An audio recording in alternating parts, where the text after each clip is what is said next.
Hi, hello. I'm Amanda. I'm gonna paint some stuff today. I'm at Battleground Games Hobbies in Abington, Massachusetts. Battleground is a chain of stores in the greater Boston area. They have 3 locations, one here in Abington, one down further south in Norton, and one up north in Saugus. I'm in Abington today because it's convenient to me and we have the loft that we can stream out of. So I'm going to paint some figures from a couple of different things. I'm doing some last little finishing touches on the Highlander figures, but only a couple of little bitty bits to touch up things that I flubbed earlier. But then we're going to do some more work on Starship Samurai. This is the Shattered Alliances expansion, so we have 2 characters for that. We've got Ishida and Hanzo. So we've got Ishida and Hanzo. And then we're also going to work on some Fallout figures. I have a different expansion. I have the Fallout New California expansion. And I did base coats for them this morning. So we've got our Enclave Deserter. We've got our Mr. Handy. We've got an NCR Ranger. Not wearing the armor one would expect an NCR Ranger to be wearing, by the way. But that's how it goes, I guess. A Caravan Merchant. And a Lone Wanderer. You might notice the Lone Wanderer's arm has a little bit of green on it. That's because this particular model, when I went to do her base coating, I painted her arm and then realized, I primed her black. And when I went to paint her arm, I realized that when the figure was assembled, the arm had not been fully pushed into its joint. So the pin was showing right in here. So you had the arm and then it sort of cut, and then there was a little pin, and then there was the shoulder joint. And so it basically looked like it went from like her upper arm turned into arm bones and then to the shoulder. So yeah, I got to use liquid green stuff. And I specifically used liquid green stuff instead of regular green stuff because it was a really small gap. It was enough of a gap that it was noticeable, but it was a small enough gap that manipulating like the actual, like the solid green stuff would have been a real pain. So I used the liquid stuff, which I'm gonna open up so that people can see it because it's kind of cool. This is what the liquid stuff looks like. It basically looks like congealed paint. Where is... I'll use the end of a paintbrush. So you can sort of get a look at what the consistency is like. So that's what it's like. So it's sort of this semi-solid stuff, which is very cool. And I was able to use a little sculpting thing. Hey, Novocaine for the Souls, how's it going? I was just talking about liquid green stuff. New airbrush. I have not gotten to play with an airbrush yet. I am very much looking forward to learning how to play with an airbrush at some point. So I was talking about liquid green stuff, which I got to use this morning.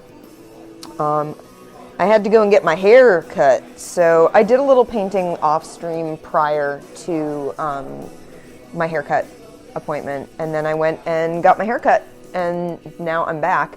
But one of the things that I did was I put green stuff, liquid green stuff, in this arm joint for this figure.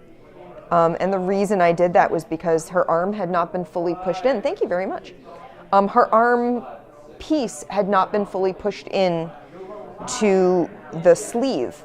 So the pin was showing, and it looked like her arm turned into bones at the elbow. So what I did was I actually took a safety pin because it was such a tiny gap. I took a safety pin and used that safety pin to sort of scoop liquid green stuff into the little joint there. And then I used a sculpting tool to smooth it out.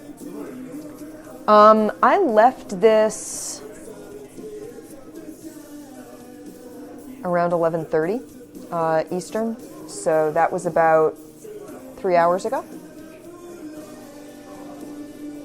A little under 3 hours. And it's pretty dry. Feeling it now, pressing on it, touching it, it's pretty solid. I'm going to go ahead and try and prime it and see what happens. So yeah, that was a couple of hours because it wasn't much. It wasn't a thick coat of the stuff. And it came with a little, like, packaging, but the packaging doesn't really have much in the way of information on it. It's just like, it's liquid green stuff. Will I file it down a little? Yeah. I'm going to smooth it. I have a file that I can use. I'm going to smooth it out a little bit, make it feel nice and like it's all one piece as opposed to that. Excellent, wonderful.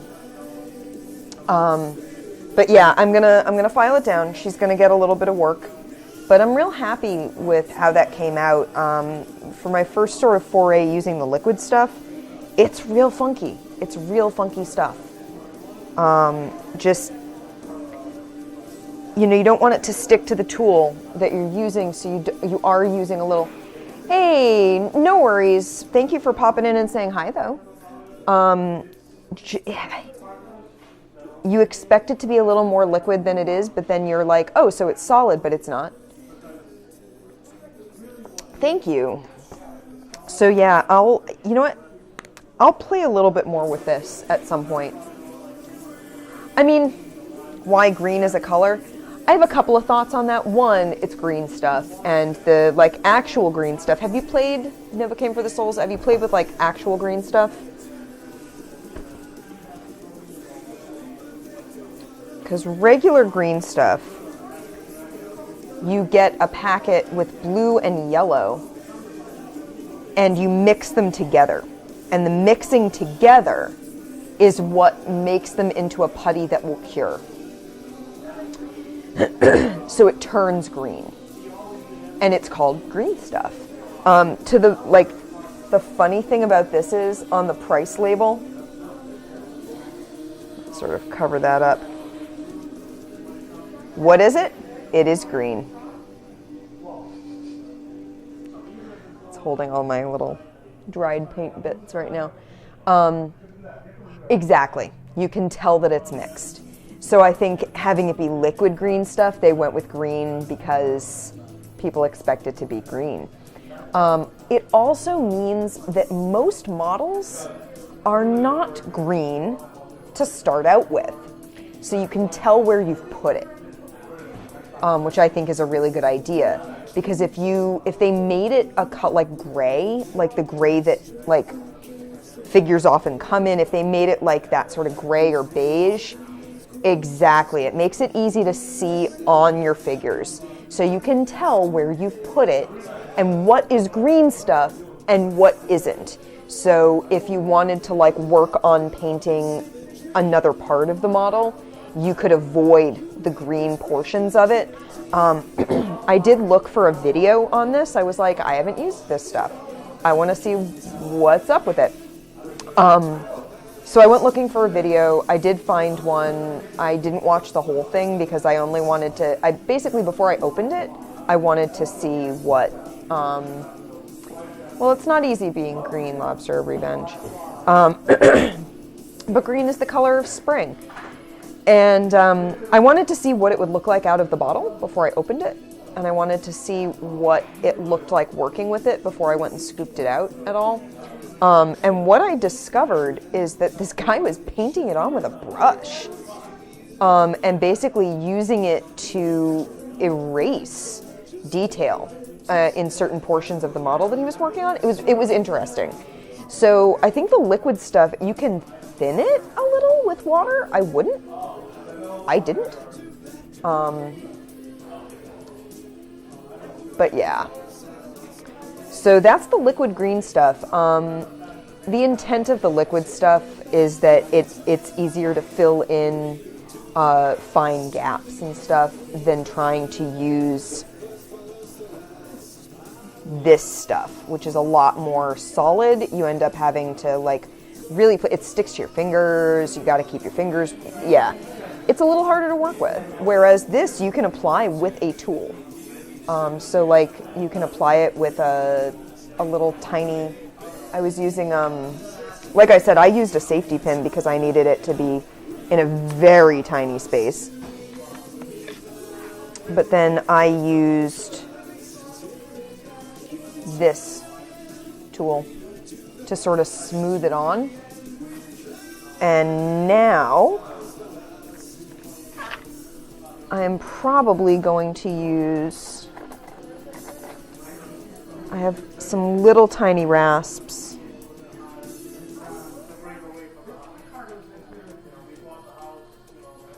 I'm probably going to use the edge of that to file it down. It's a dibber. There probably is a clever name for it. What I really want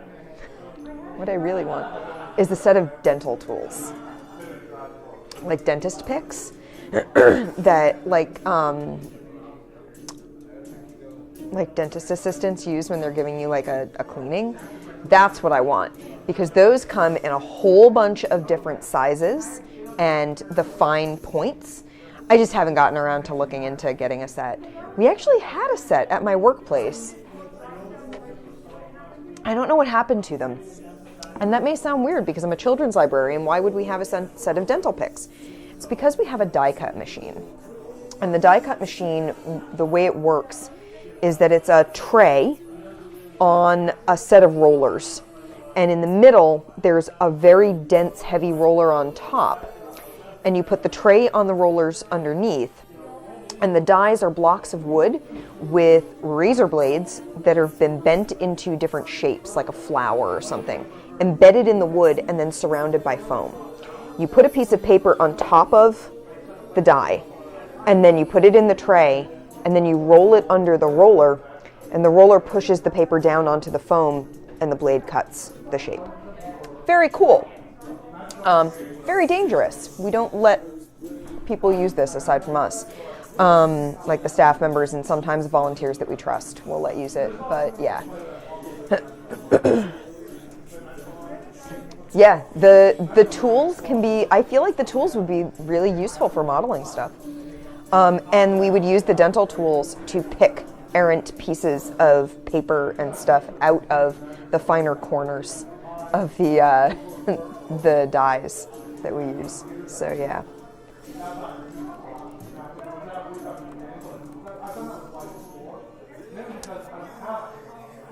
Well, I'm sorry to hear that your wife had some yeah, I don't think I need the human safe stuff. I'm sorry to hear that your wife was ill. Yeah.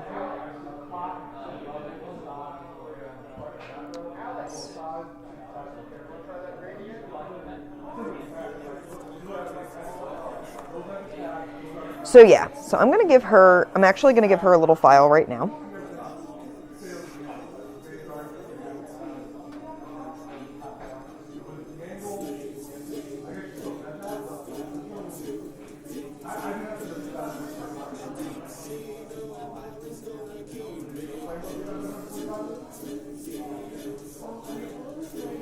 And then I'm going to prime her.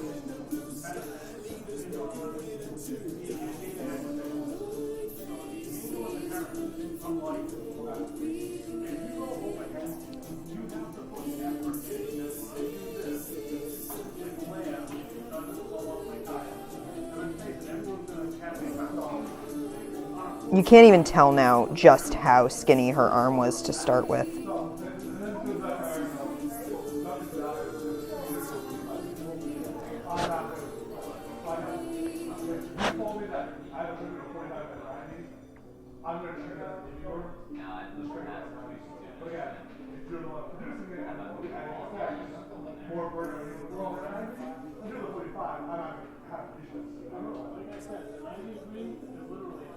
I think she looks pretty good though. I'm pleased with how she came out. I was a little nervous. It was my first time really playing with altering a model like that.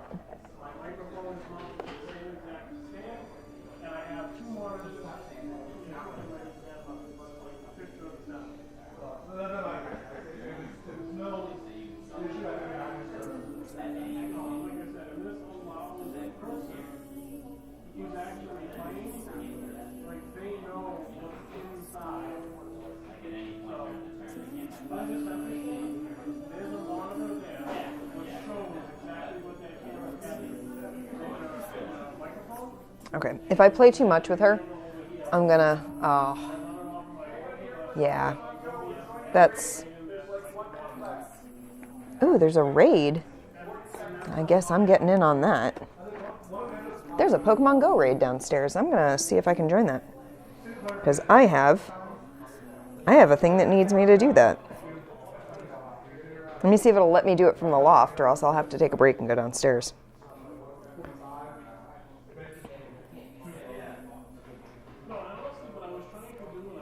Yes, yes, yes, yes, yes, yes, yes. Come on, connect.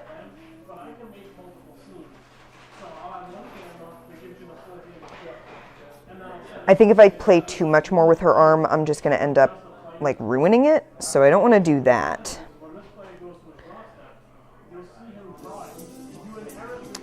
But yeah, the liquid green stuff was really interesting. Yeah. I have friends who swear by airbrushes. I've never played with them myself. So I would very much like to.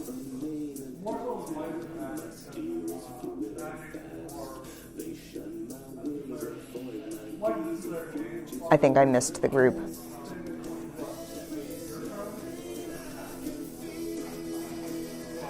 Yeah, I missed the group.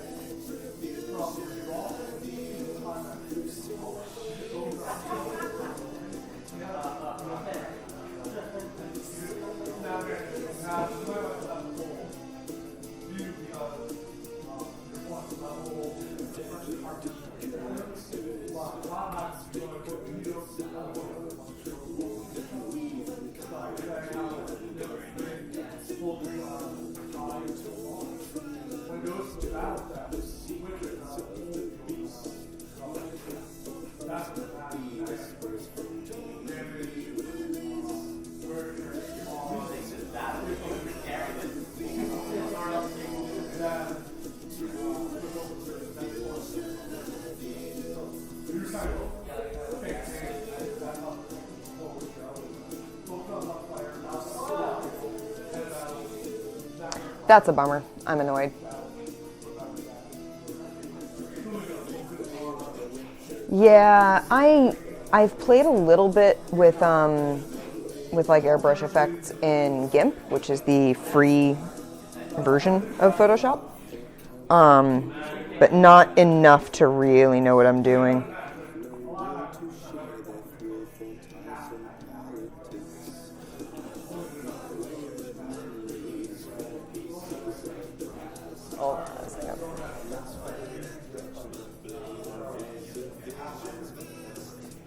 Hey, Andy? Andy, was it a private group? Was it a private group? Oh.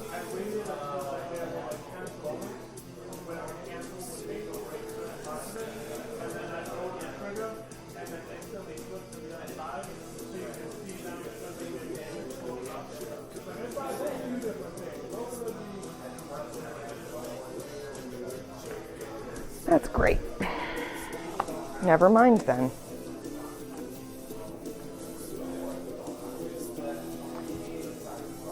Yeah. I just can't, I haven't used one, so I don't know how well I would be able to use one.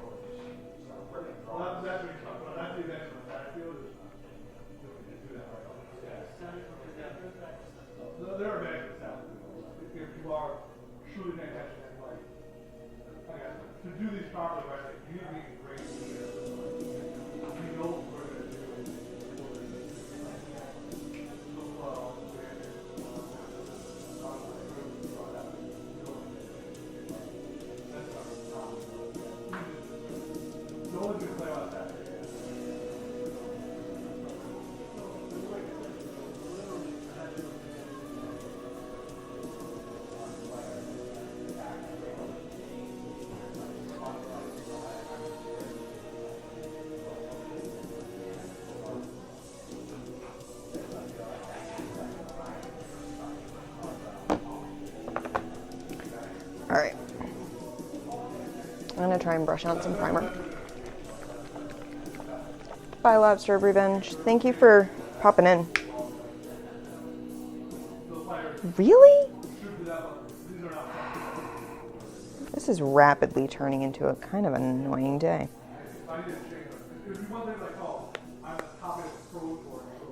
Why is this stuff so annoying? Andy, your bottle of primer is making me very angry. It has, like, sprayed me every time I've touched it.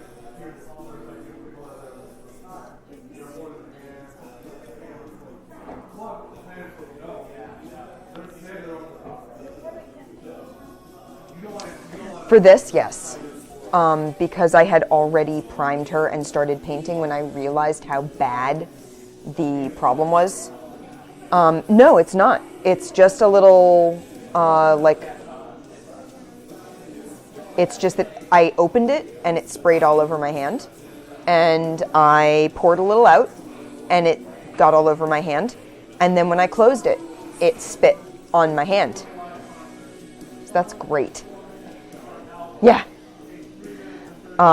It's that I'm only repriming here. I hadn't realized how bad the gap was until I went to paint her arm. And got the base coat of her skin tone on and was like, whoa, hey, look at how bad that is.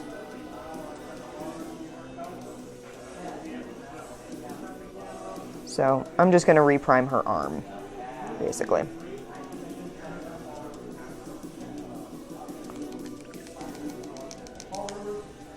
Yeah, it spit on me like 3 times. When it's dry, it's basically just like priming a model, like a base model. This isn't perfect. Like I didn't get the thickness of it perfect, but it's definitely better than it was, and it's smoother than it was because it was like 2 pins. Yeah, before you paint, you are supposed to like scrub it with like a toothbrush or something. I'm bad about that. I don't do that. I have some resin stuff. These are all plastic though, so I'm not as worried about them.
So we're going to let her dry.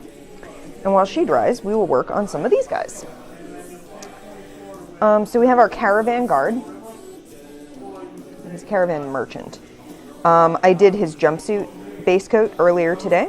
I'm going to go in with some brown. And we're going to do all of that like leather armor work.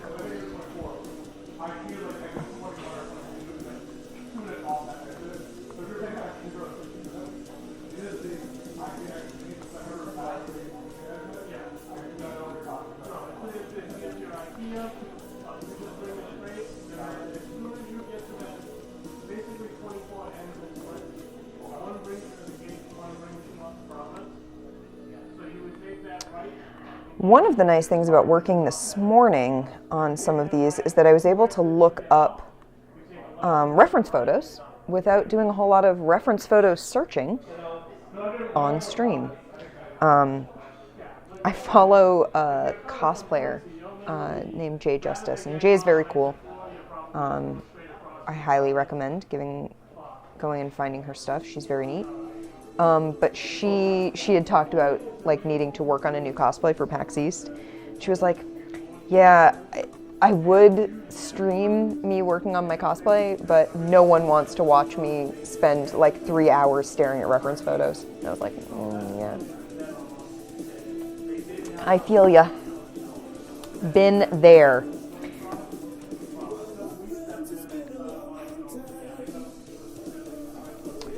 Okay. We're gonna do some brown on him.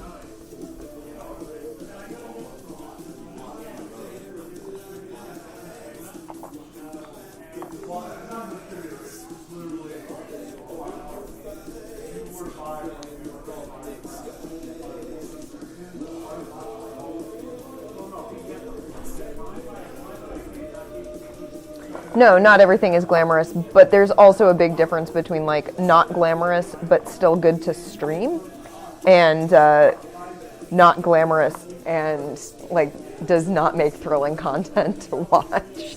Me staring at reference photos or looking for reference photos I know does not make good thrilling content. Like, watch Amanda stare at her computer for an hour while she tries to find just the right frock coat for the character she's painting, which is sure a thing that I did. Watch Amanda go looking for Mesoamerican dancing costumes.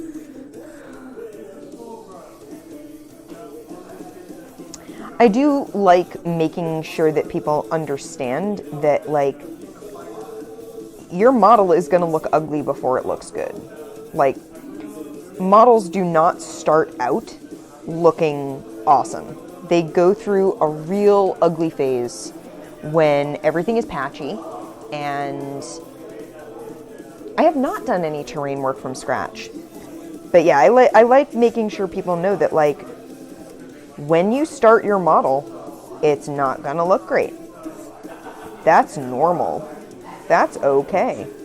They have built terrain here. I have not done it myself, but they have built a load of terrain. A couple of weeks ago, Allie, who has done the Monday streams with Andy, Allie and Derek, who is the store owner, were working on some new terrain for some events that they're doing. They have some really cool terrain here. Because I don't do the wargaming stuff, I'm not as much of like I'm more of a board gamer, and I use my figures, I paint the figures for the games that I'm playing. Because of that, I haven't used any of the terrain. But I do have the Fallout wargame.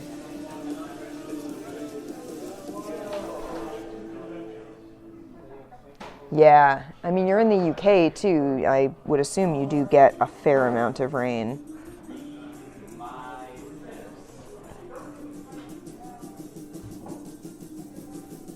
I remember spending a couple of weeks in March, like right around now actually, like 3 weeks in March in like the London area, like the suburbs around London. Yeah. Okay, yeah. When I was in high school. And the girls I was with, so I had applied for this exchange knowing full well what England would be like in the spring.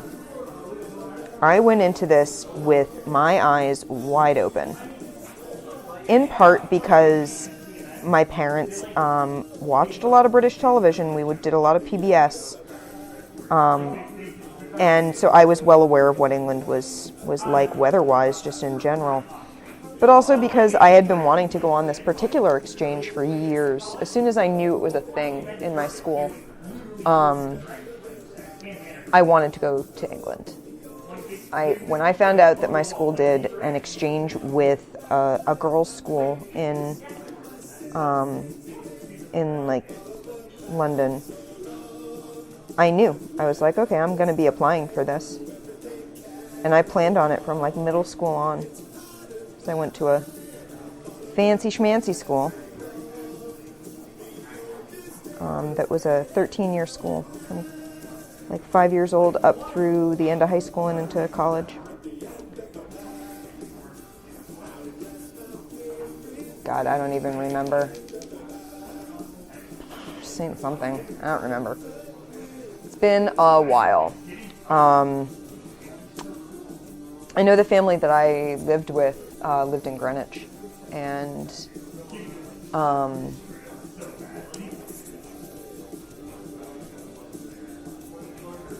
the girl that I was with, the girl that was like in the family, she wanted to party. We were like all 17, but a couple of their friends were 18, so they could drink, and they wanted to party. And I don't drink. Never have. Never will. And that was a real bummer for her. I overheard her on my second day describing me at a pub for a classmate's birthday party as a stick in the mud. She had known me for a day and a half, and I was still jet lagged, and I had refused a beer. I had said, no thanks, I'll just get a Coke or something. And yeah, that was it. She wanted nothing more to do with me. That was it. I was not worth her time. And when it came time for her to come to the U.S., I guess she like had a whole thing with her mother basically refusing to live with me and my family. And we got a call from one of the faculty members who was involved in like setting up this whole exchange, saying she really doesn't want to, she doesn't feel that the two of you got on very well. And I was like, well, yeah. I wasn't going to be like, it's not even so much that I didn't want to be at the pub. It was that I didn't want to drink beer. I was 17 and I didn't want to drink at all. And because I didn't want to get drunk. I was fine hanging out at the pub for this birthday party for a girl I didn't know, which, wasn't the most comfortable thing to be brought to. And I mean, when was the smoking ban? This would have been 98-ish. Actually, I can pinpoint exactly when it was. I've been doing a lot of this. I've been using movies. Christ, no, it was 96. It was 1996. Because Trainspotting had just come out in theaters. I saw it in the theater in the UK. It was in, there were gigantic posters for it in Paddington. We were in Paddington Station because we were going for a big, yeah, I mean, we had like an upstairs space for this birthday party because it was this girl's 18th birthday and they had rented the upstairs of a pub and we were all invited because we had just arrived. And most of the other girls who were with me were the sorts of girls in my school who were invited to parties. I was not. So, and we, went to this party. And they offered me a beer, and I said no thanks, and asked if I could have a soda. It was no big. And I was sitting and talking with some of the other girls and like introducing myself and asking about the school and everything. And the girl I was on exchange with was sitting nearby. And yes, they definitely did. And she was aghast that I was not drinking, and was like, she's gonna be a stick in the mud, and I don't like it. I was like, oh well, this is gonna be a fun 3 weeks. So yeah, it was an interesting trip. So for like the first week, I was kind of on my own, because none of these other girls were my friends from the US. They were friends with each other, but they weren't friends with me. And they wanted to hang out with each other, but not me. And we had all been told, you know, you shouldn't be going around alone in England, in London. You shouldn't be on the tube by yourself. So if you want to go do something, ask one of the other girls to go with you. And then if she wants to do something, you'll go with her. And it'll be like a matter of like, you know, give and take, that you do something with me and I do something with you. And none of them wanted to do any of the things I wanted to do. There were museums I wanted to go to. They were like, we're going to go see the Wax Museum 3 times. Who needs to see the Wax Museum 3 times? So I decided, there was a gallery near the National Theatre called the Hayward. And the Hayward had an exhibit at the time, like right then, there was this exhibit called, God, what was the name of the exhibit? I don't remember the name.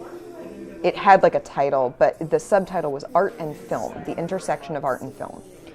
And they had like films made by like little independent filmmakers, and then they had art installations by filmmakers, and then they had like art installations by artists who were obsessed with film. It was really cool. It was really, really cool stuff. They had this guy who had slowed down Psycho, like the Hitchcock movie, so that watching the movie would take as long as how long the movie takes place over. And he had done this with a bunch of different movies, but they were showing Psycho. So you basically, every frame would be on screen for like minutes at a time, which is a really interesting concept, artistically speaking. I did get to go to the, like, there is a museum in London that's like the London, like the Museum of the Moving Image. I did get to see that. And so you could basically just sit there and watch frame by frame. I didn't get to the Natural History Museum, and I'm still bummed about that. I did get to go to a couple of museums in Greenwich. I did get to go to the National Portrait Gallery. I went to a bunch. We did get a backstage, because I insisted. I was like, we're going to go see 2 shows at the National Theatre. If we're going to go see 2 shows at the National Theatre, can we do the backstage tour? That would be so cool. And Mother Courage was playing. Mother Courage and Her Children was playing with Diana Rigg as Mother Courage. And I loved Diana Rigg already. I thought Diana Rigg was super cool. And I wanted to see it. And we went to see it.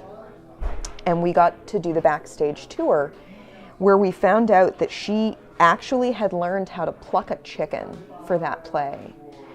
And they bought a new unplucked chicken for her every night, or for every show, and kept it in a pan of antiseptic, waiting for her to pluck it during the show every night, which was very, very cool. They took us up on like one of the catwalks, not one of the really tall catwalks, but they took us up onto one of them.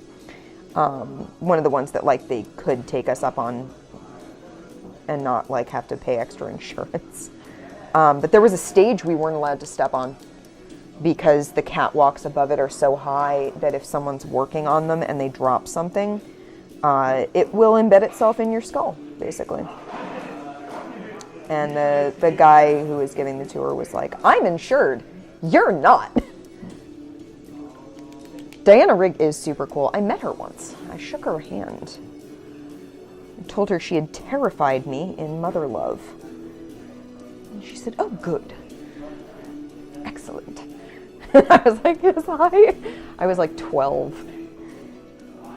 Go bronze my hand. Diana Rigg is super cool. She's very tall. She has perfect posture. She hosted Mystery in the US for a long time, which shows like all sorts of British mystery specials. And they film the introduction to Mystery. They film the openings to Mystery in Boston. Or they did. I don't know if the new openings with Alan Cumming have been filmed here, but Diana Riggs were filmed here. And we got a studio tour at one point. It was a thing my dad got through work. Was an invitation to the studio tour for PBS in Boston. And they had the sets. Diana Rigg had just been there the week before, filming all of the upcoming openings for the next year. And the tour guide was like, yeah, whenever she's here, everyone's posture. Everyone's standing up straight. No one wants to slouch around Diana Rigg. She's like 5'10" or something like that, and she's got perfect posture, and it's apparently really intimidating. When I met her, I was 12, and I was just starstruck to be like shaking Diana Rigg's hand, so I wasn't really thinking about her having perfect posture. I was thinking, I am a wee small human, and you are tall and gorgeous and graceful and terrifying, and I love you. Now everyone knows her from Game of Thrones. I haven't seen Game of Thrones. I'm not gonna, but... Yes. Very proper. Yeah. I want to be Diana Rigg when I grow up.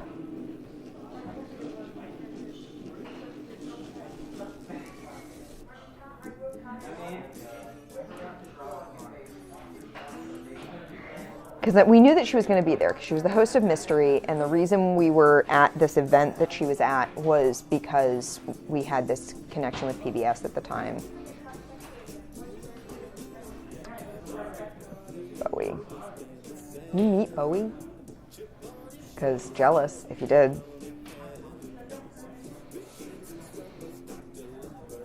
But yeah, Diana Rigg was a presence in person. Let me tell you. She was definitely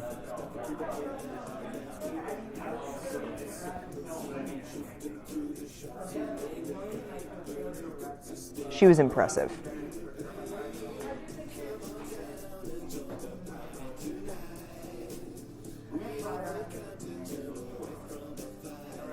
But yeah, people now know her from Game of Thrones, and I'm like, she's been awesome for years.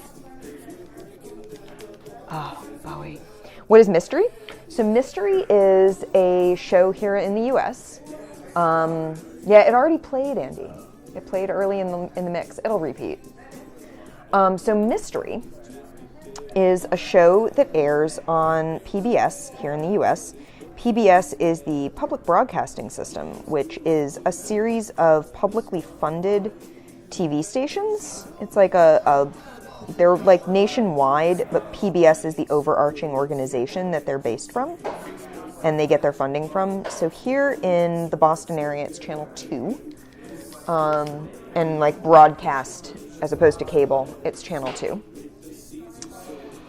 And PBS has a whole lot of, they show a lot of British television. They have a lot of British television. Not as much as they used to, I think. It used to be pretty prevalent, but now it's not quite as much. But Mystery takes a whole lot of mostly British mystery miniseries. Things like Midsummer Murders and Inspector Lynley. There were a whole, like the old David Suchet Poirots. Those were all on there. I can't remember the name of the Peter Davison mystery series, but Peter Davison, who was the Fifth Doctor, he was in a mystery series.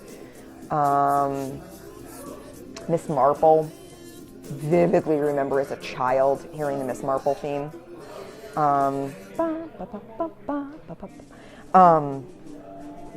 But yeah, so what they'll do is they'll have a whole bunch of them that are like meant to be shown in a chunk, and they'll show them like on a weekly basis, but with an intro and it used to be an intro by Diana Rigg. For years, it was introduced by Diana Rigg. And the really cool thing about them was that the intro sets and the intro like animation that was sort of the intro credits for the like who has funded bringing these shows over to the US were all based on Edward Gorey drawings, because Edward Gorey had all of that like very mysterious, you know, Art Nouveau sort of, but Gothic sort of stuff. And very, very European in sort of flavor. And it had this opening animation of basically like a bunch of murders done in Edward Gorey style.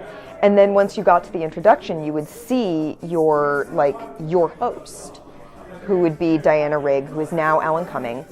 And they would introduce you to, you know, this week we return to, you know, return to the moors or whatever, wherever you were in this particular series. And they'd give you sort of a little recap and be like, oh, and so doesn't know what's going on, and we'll find out. And then it would introduce into the opening credits for the actual show. And you'd watch the show, and it would be like a 1 hour to 2 hour chunk, I don't remember. And then it would close off, and then the next week you'd get the next installment. And so they were like mini-series almost. So for like a couple of months, you'd have Miss Marple. And then for a couple of months, you'd have Inspector Lindley. And then for a couple of months, you'd have someone else.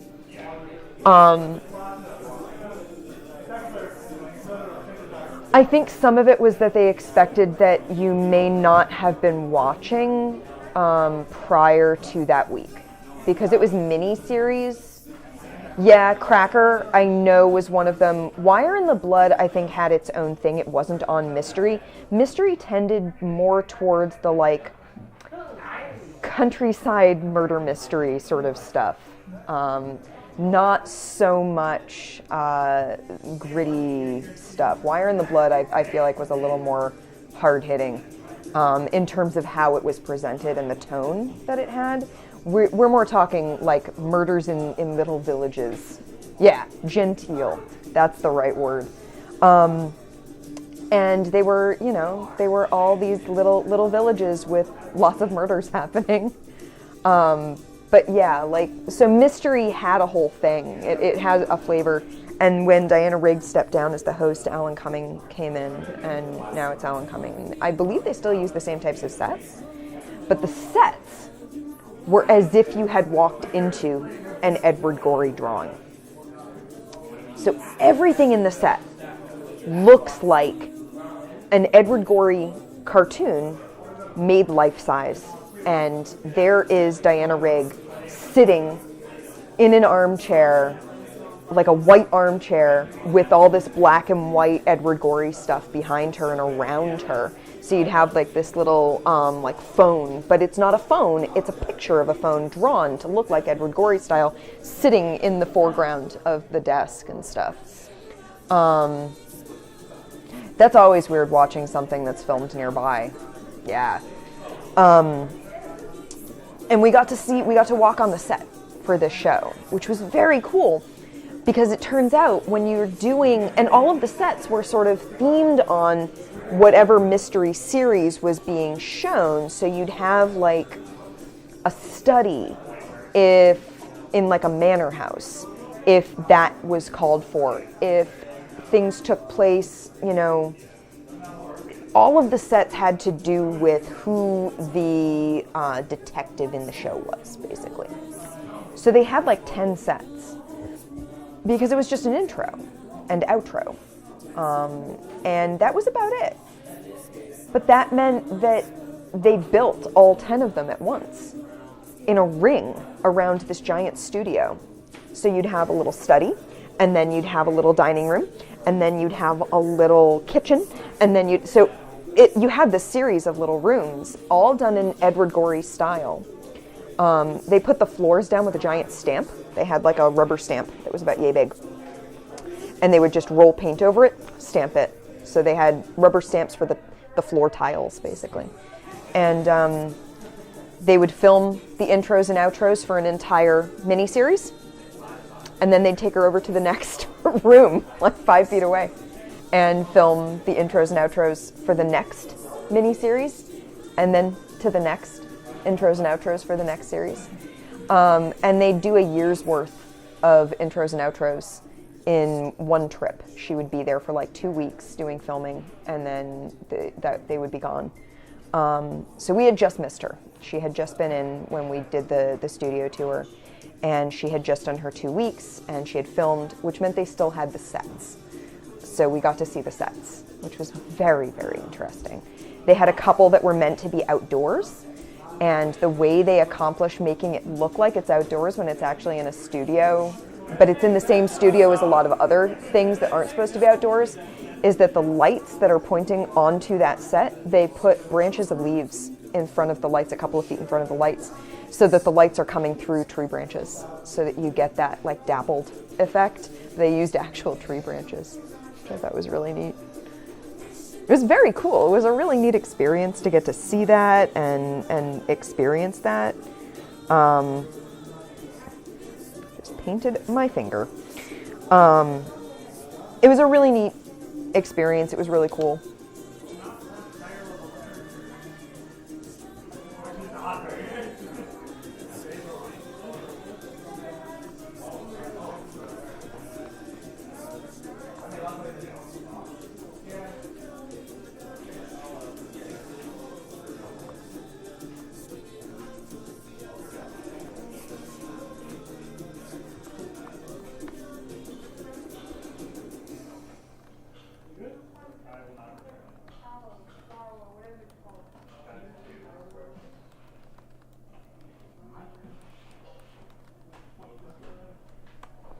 So, yeah, from what I've gathered, that's what happens when you airbrush. You do end up with it all over yourself. Let me find this armor again. There it is.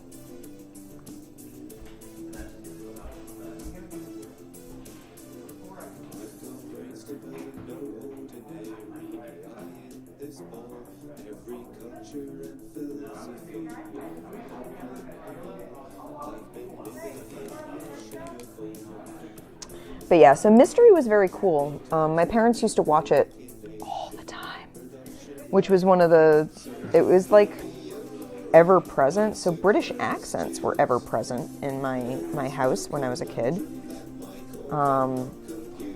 So I knew I wanted to go on this exchange to England very early.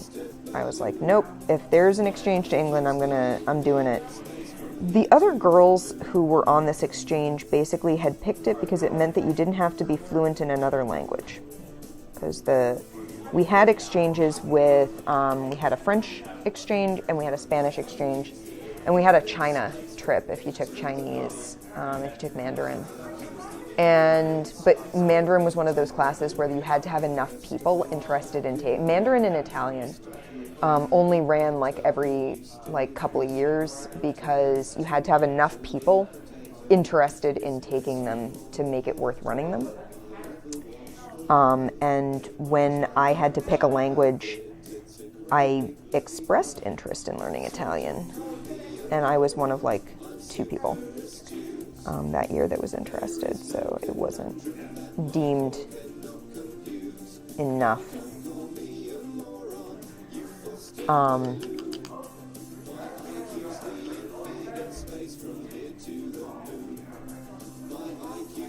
Yeah, so, but one of the requirements for the French and Spanish exchanges was that you had to pass a fluency test.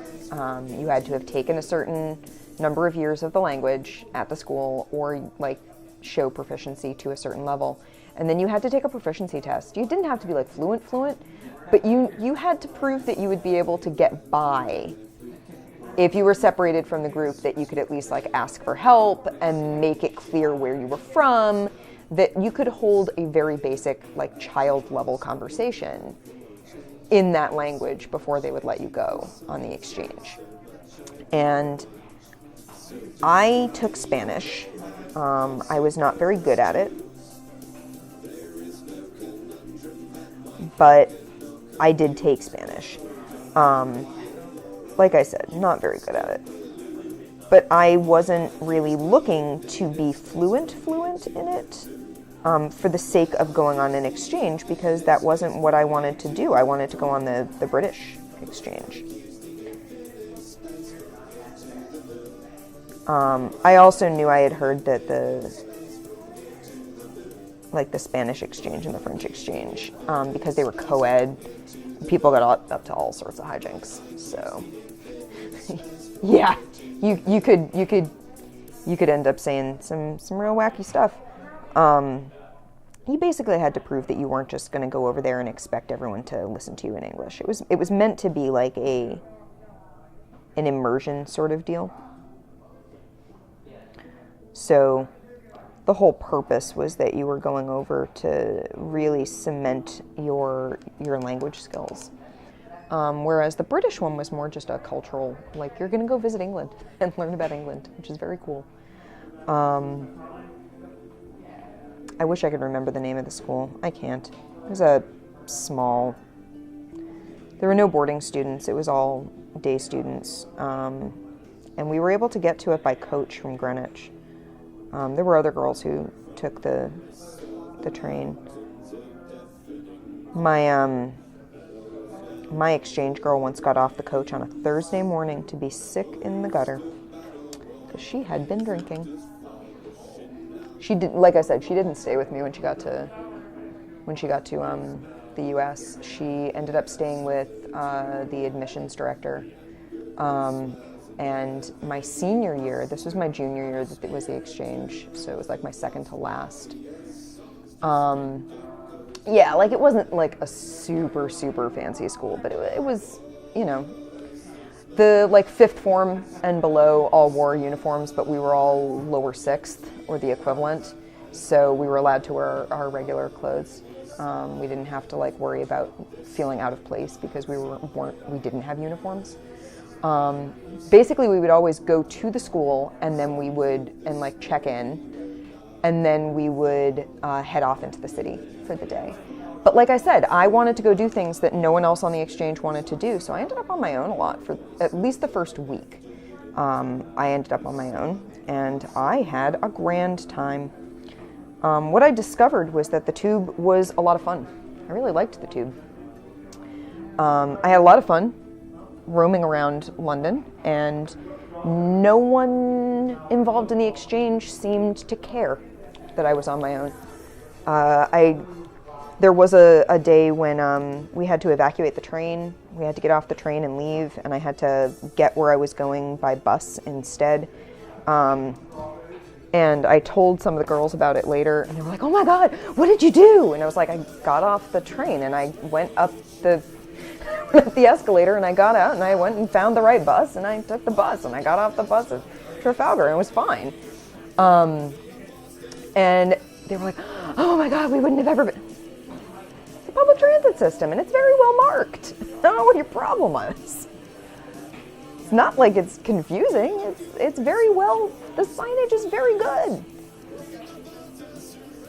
It was so I asked a friend. I had two friends who their families lived in London. My friend Holly and my friend Kara. And Holly and Kara came back to London for their spring break. They were both at my school. And the exchange was the 2 weeks of our spring break in March and the week prior to that. So for the first week, Holly and Kara were still in the U.S. And they were both boarding students at our high school. I was a day student, but yeah, once you're out of the cities, I know it's the same thing around here. In Boston, you can get most places by either subway or bus, but once you get out of Boston, it's like maybe there's a bus, probably not. But I remember the first week I was pretty much on my own. And then Holly and Kara came back to stay with their families for their spring break. And I hooked up with them. I was like, "Hey guys, can you show me where like people who actually live around here go to eat and go to do stuff?" Like we got fish and chips from a fish and chip stall, and the girls that I was with on the exchange freaked out because it still had skin on the underside, and you were supposed to just eat it off the skin. They're like, it's on newspaper, and I'm like, yeah, that's authentic.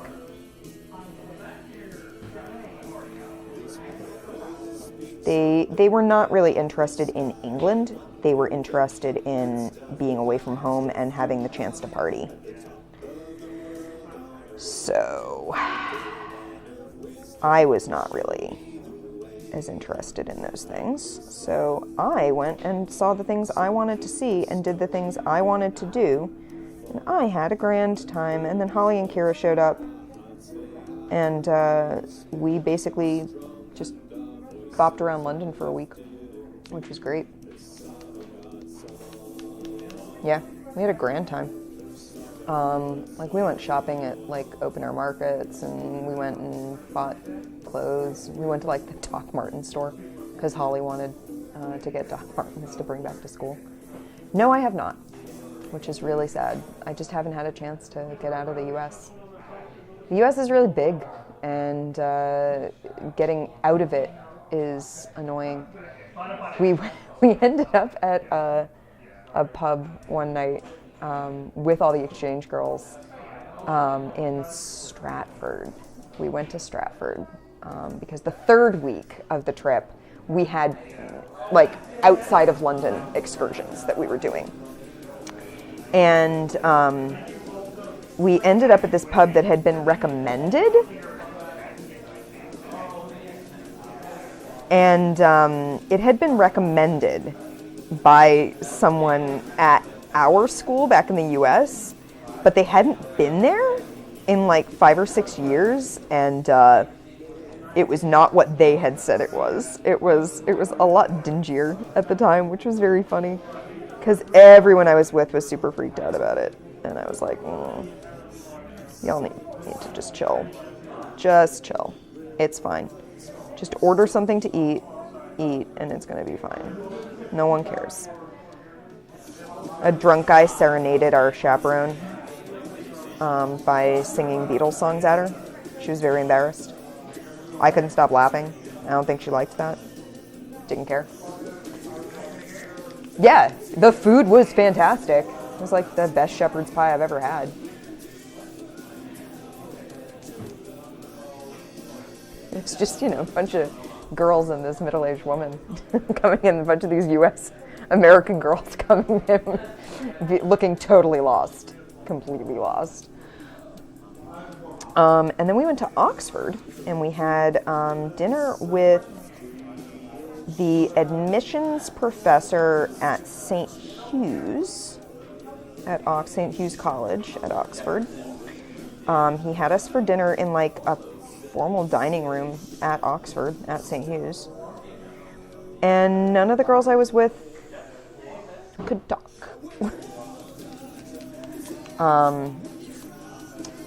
He was asking us questions about, like, the U.S. and about U.S., like, politics and sociology, and none of the girls I was with, and even our chaperone, was like, they were so nervous around him. They didn't know, like, they couldn't respond to him, which was really bizarre. And I had just done a whole term paper on voting rights in the U.S.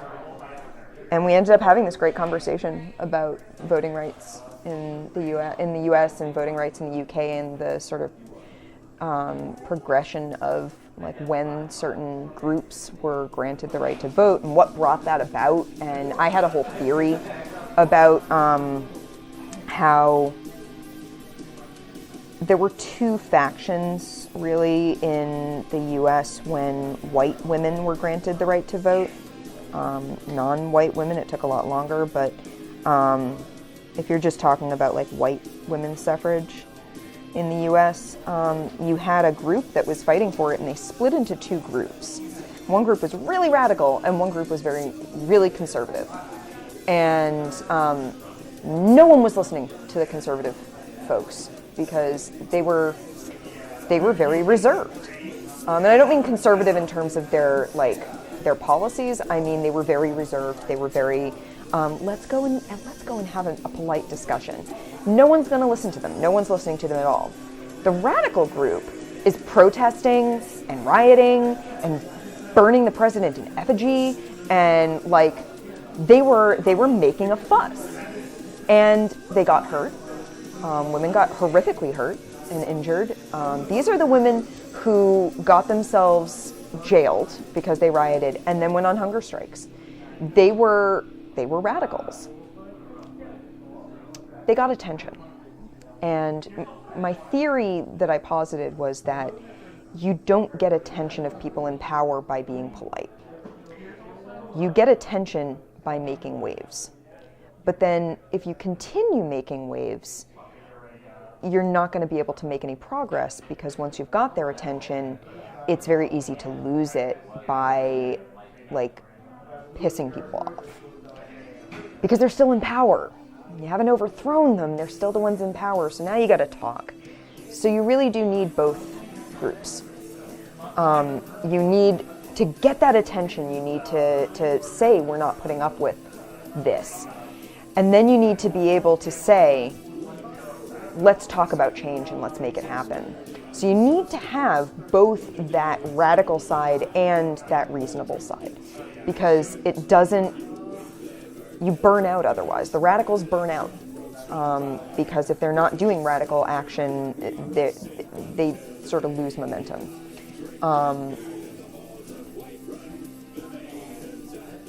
Yeah, so there's like, you're always going to have like two parts to it. And that's a very simplistic, simplified way of saying it.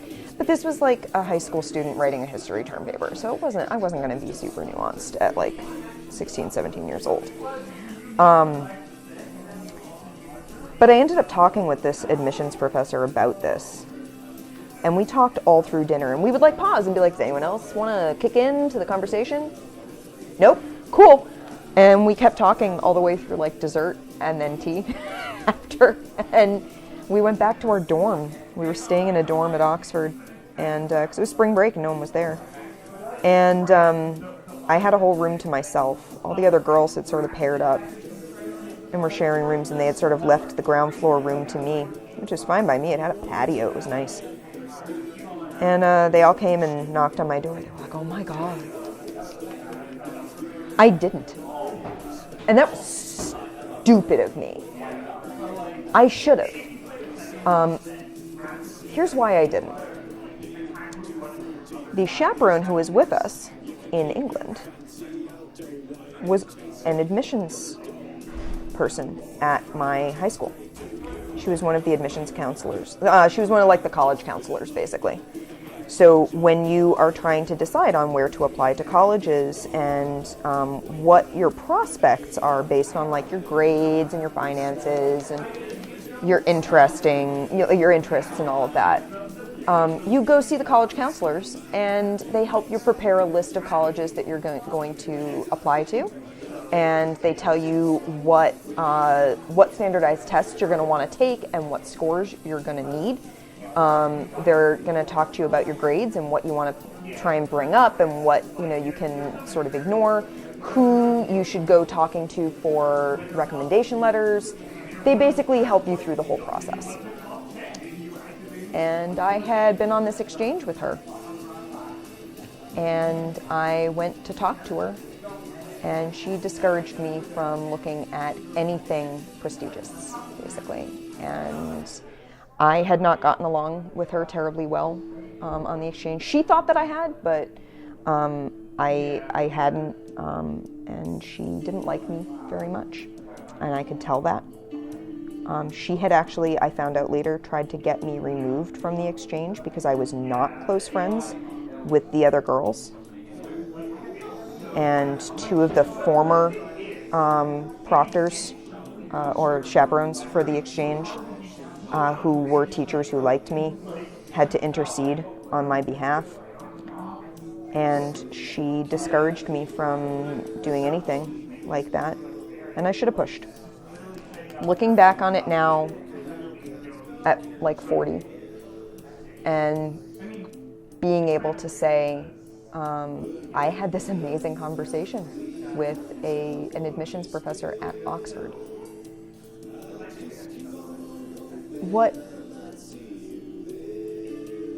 I should have said something, and I should have told her, look, can we get in touch with that guy from St. Hugh's and see if he can put us if he can introduce us to the admissions professor for, like, at the time I was looking into sciences, so whatever the, like, biology focused college at Oxford is. You know, I ended up studying English Lit, but yeah, see, yeah, she was not kindly disposed to me, and she did not want to, she wasn't going to help me out. A really good, like, college counselor would have been like, hey, you know, you did have that really great conversation with that guy from St. Hugh's. Are you even remotely interested in going overseas for college? Is that something you would be interested in? And then again, I went to a very, very fancy high school with a lot of people with money, and I did not have money. So I kind of feel like if I had had money, that would have been a different story. But my parents scrimped and saved to send me to the school that I went to, and they couldn't really get rid of me because I was never bad enough to get rid of. So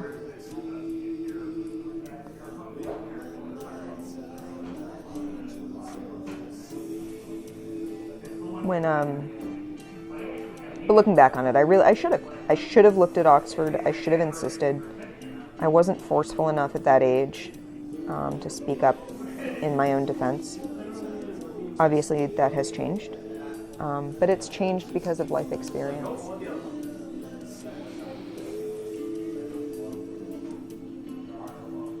I know.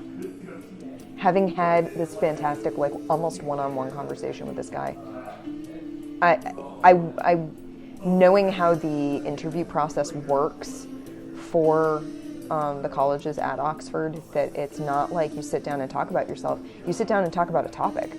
And at the time, I could have talked, you know, or you take a test. You do, you know, you do a thing. You present yourself and your skills. And I probably could have done it, but I didn't. Yeah, I learned that in college. It's something that I definitely learned in college, and I learned in grad school, that the teachers who made a really good impression on me, the professors that I really cared about a lot, and who I felt that I still appreciate, that I got a lot out of, were ones that were willing to let, like, your initial mistakes be learning experiences rather than punishable offenses. You know, you don't do well on this paper, let's see how we can fix that. I had a professor in college, I took a Shakespeare course called Untrussing Shakespeare's Turkeys, which was ostensibly about reading Shakespeare's lesser plays and talking about how bad they were and why they're considered lesser.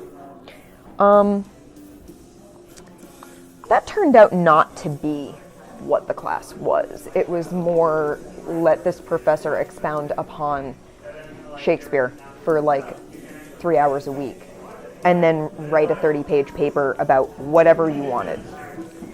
And when I gave my topic proposal to him, he dismissed it out of hand, and then spent the following semester treating me like I was an idiot, and until one day he was like, I don't think you're using this word correctly. Go get the OED. And I went and got the OED, and we looked up the word that, like, my entire paper hinged on. And definition 1 was what he was using, and definition 2 was what I was using. Oops. So my proposal was, I had taken a Shakespeare class in high school, which he also didn't believe at first. When I told him I had taken a year's worth of Shakespeare in high school, he was like, people say that, but usually it means they've just read Macbeth, and that's all. And I was like, no, I took a year of Shakespeare in high school. That was my senior year English class, was Shakespeare. And I brought my Riverside Shakespeare anthology to my first office hours with him and plunked it down on the table, and it was full of all of my bookmarks and notes from the year of Shakespeare that I had taken, because I'd be damned if I was going to buy another copy of the Riverside. The thing is a brick. I carted it all the way to college. I was going to use it. Hasn't changed. Shakespeare. And I had, in that year, we had talked a little bit, but not that much, about this idea that Shakespeare often included an upper class plot and a lower class plot. And that he was almost writing for two audiences. And I thought that was an interesting theory, but I wasn't sure how well it would be borne out by actual plays. You know? And I wanted to examine that. I wanted to, poke at it with a stick and be like, okay, is that really true? And I knew going into this proposal that that would probably involve me doing a lot of research, not just on the plays, but on society at the time and other playwrights. I was going to have to be I was going to have to be reading Marlowe. I was going to have to be doing a lot of other things to see what else was being performed at the same time, what plots were popular for, different audiences. I was going to have to do some research. And I plunked down my Riverside, and his first comment was, "Oh, you really did read Shakespeare?" And I was like, yes, I did. That arm came out well. I'm real happy. And he said, "So what are you thinking about for your class?" By the way, he wasn't British, but this is exactly the way he talked. Very affected. What did you want to do? And I said, well, there's this theory that Shakespeare wrote for two different audiences, a lower class and an upper class. And he goes, well, I hope you don't believe that, because I think it's garbage. And I've read far too much about it. And I was like, all right, time for plan B. Guess I won't do that. So I had to pivot very quickly into a different thing, because I knew he already didn't like me. So yeah, I had to do a very quick pivot onto a different idea. And I was like, well, even if you don't believe that, maybe you can't deny that there are frequently multiple storylines going on in a play. And I want to talk about duality in Shakespeare, that you frequently have more than one thing happening at the same time. Now, you'd think me couching it in those terms would give you an indication that what I'm really talking about is not duality in that you're talking about people having dual natures, but duality in that there are two of a lot of things. That you're going to have two main female characters, and they may be parallel, they may not be. That you may have sets of twins. You may have paired plot points that happen at different times but are very similar in what they're doing. So I was like, I'd like to explore sort of duality. And he was like, well, that sounds very interesting. Let's explore that. And so I wrote my first, I wrote my outline, and I decided on what plays I wanted to read. I don't even remember what I decided on. It was Two Gentlemen of Verona and Midsummer Night's Dream. There were 3 that I was going to explore. And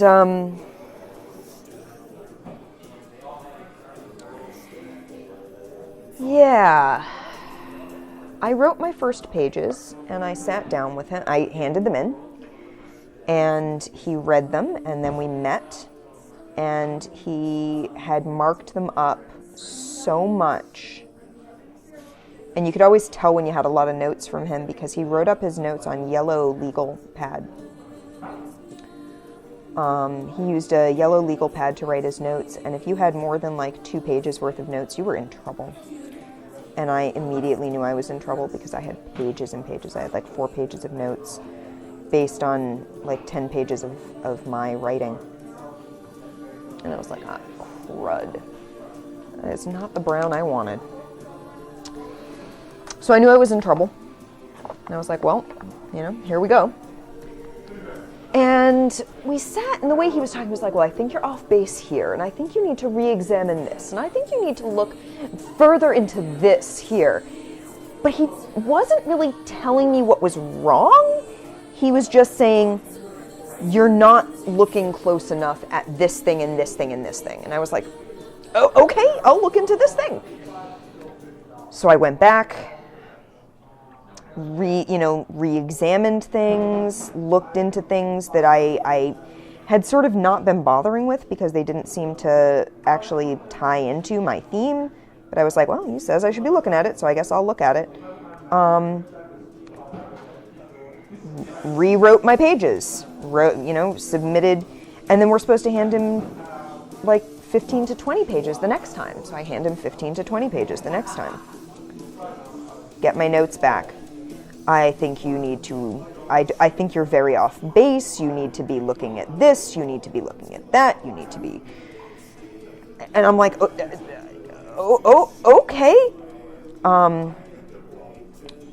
So the third and final meeting is meant to basically be like touching base and saying, okay, the next time I get anything from you is going to be your final draft, and it's got to be over 30 pages, and it had better be on, like, pitch perfect.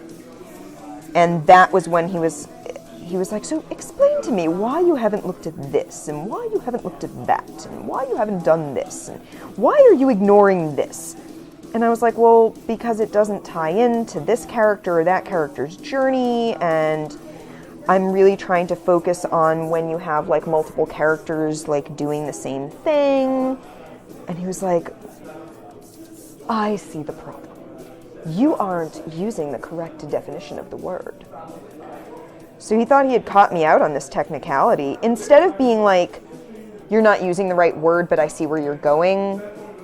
And nowhere in the semester did he seem to catch on to like, maybe she's not writing about what I think she's writing about. Duality.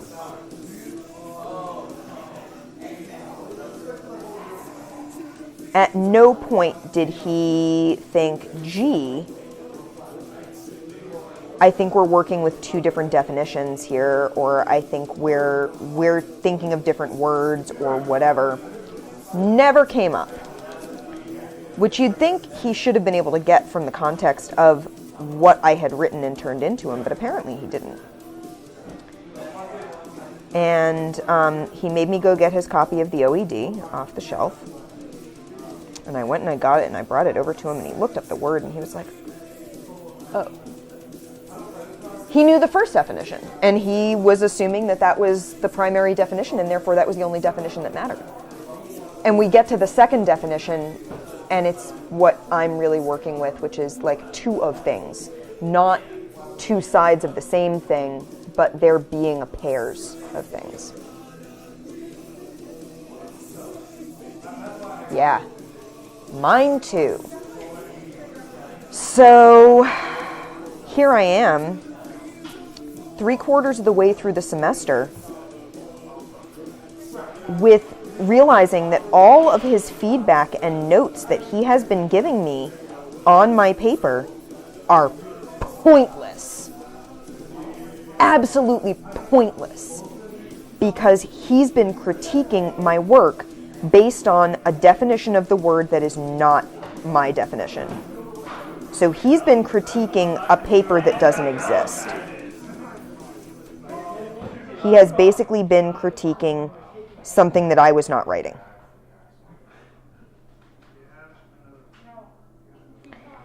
And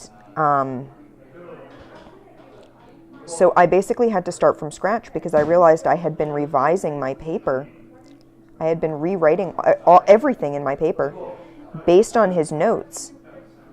And his notes were based on a faulty assumption. So instead of having an entire semester's worth of like work to go on, hold on, it's auto-modding you for aggression, probably because there's a lot of expletives in there. Give me a second because I can allow it. There we go. It's allowed. It's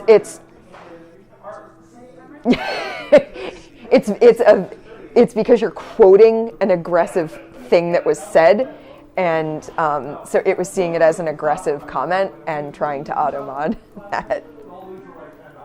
That's really funny.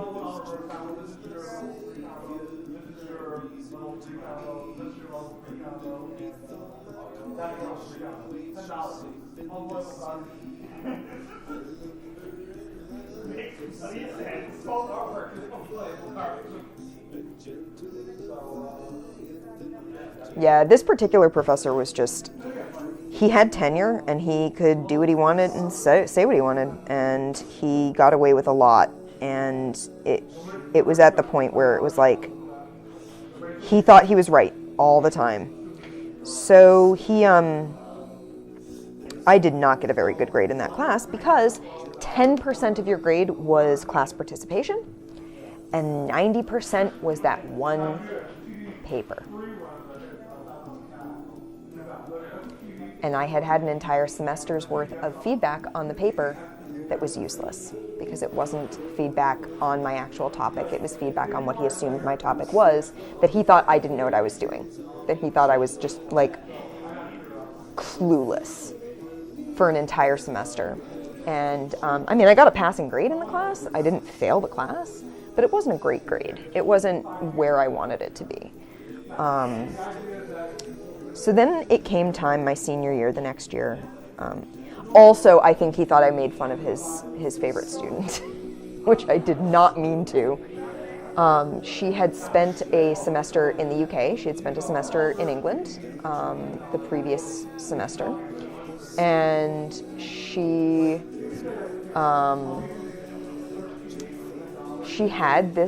came back with an accent.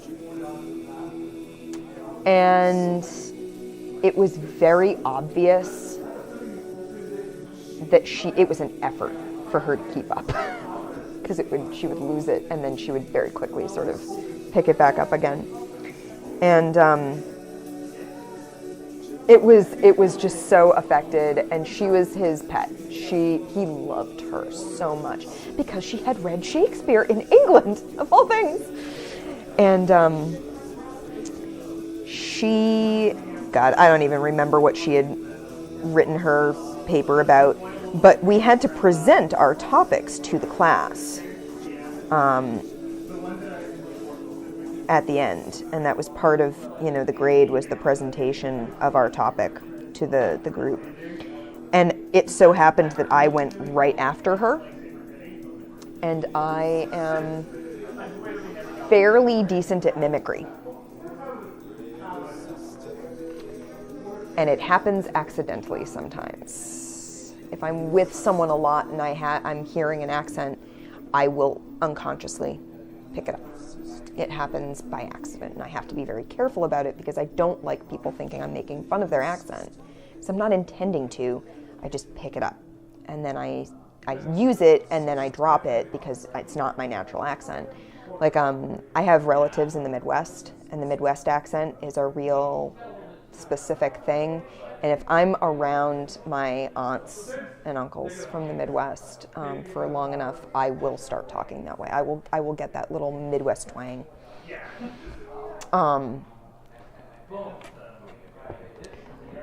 But I can pick up accents accidentally.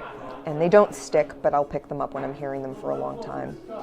And she gave a presentation, and the first, 2 sentences out of my mouth were said in her affected British accent before I realized what I had done and what I had picked up, and she was glaring at me, and I was like, oh my God, she thinks I'm making fun of her. I am not. Like, that was not an intentional. I mean, I did think it was ridiculous that she had this phony accent that she obviously had to work really hard to keep, but she was from, like, Illinois. And it had been an entire semester at that point. And I was like, there's no way you picked up that accent and, like, are still using it at this point.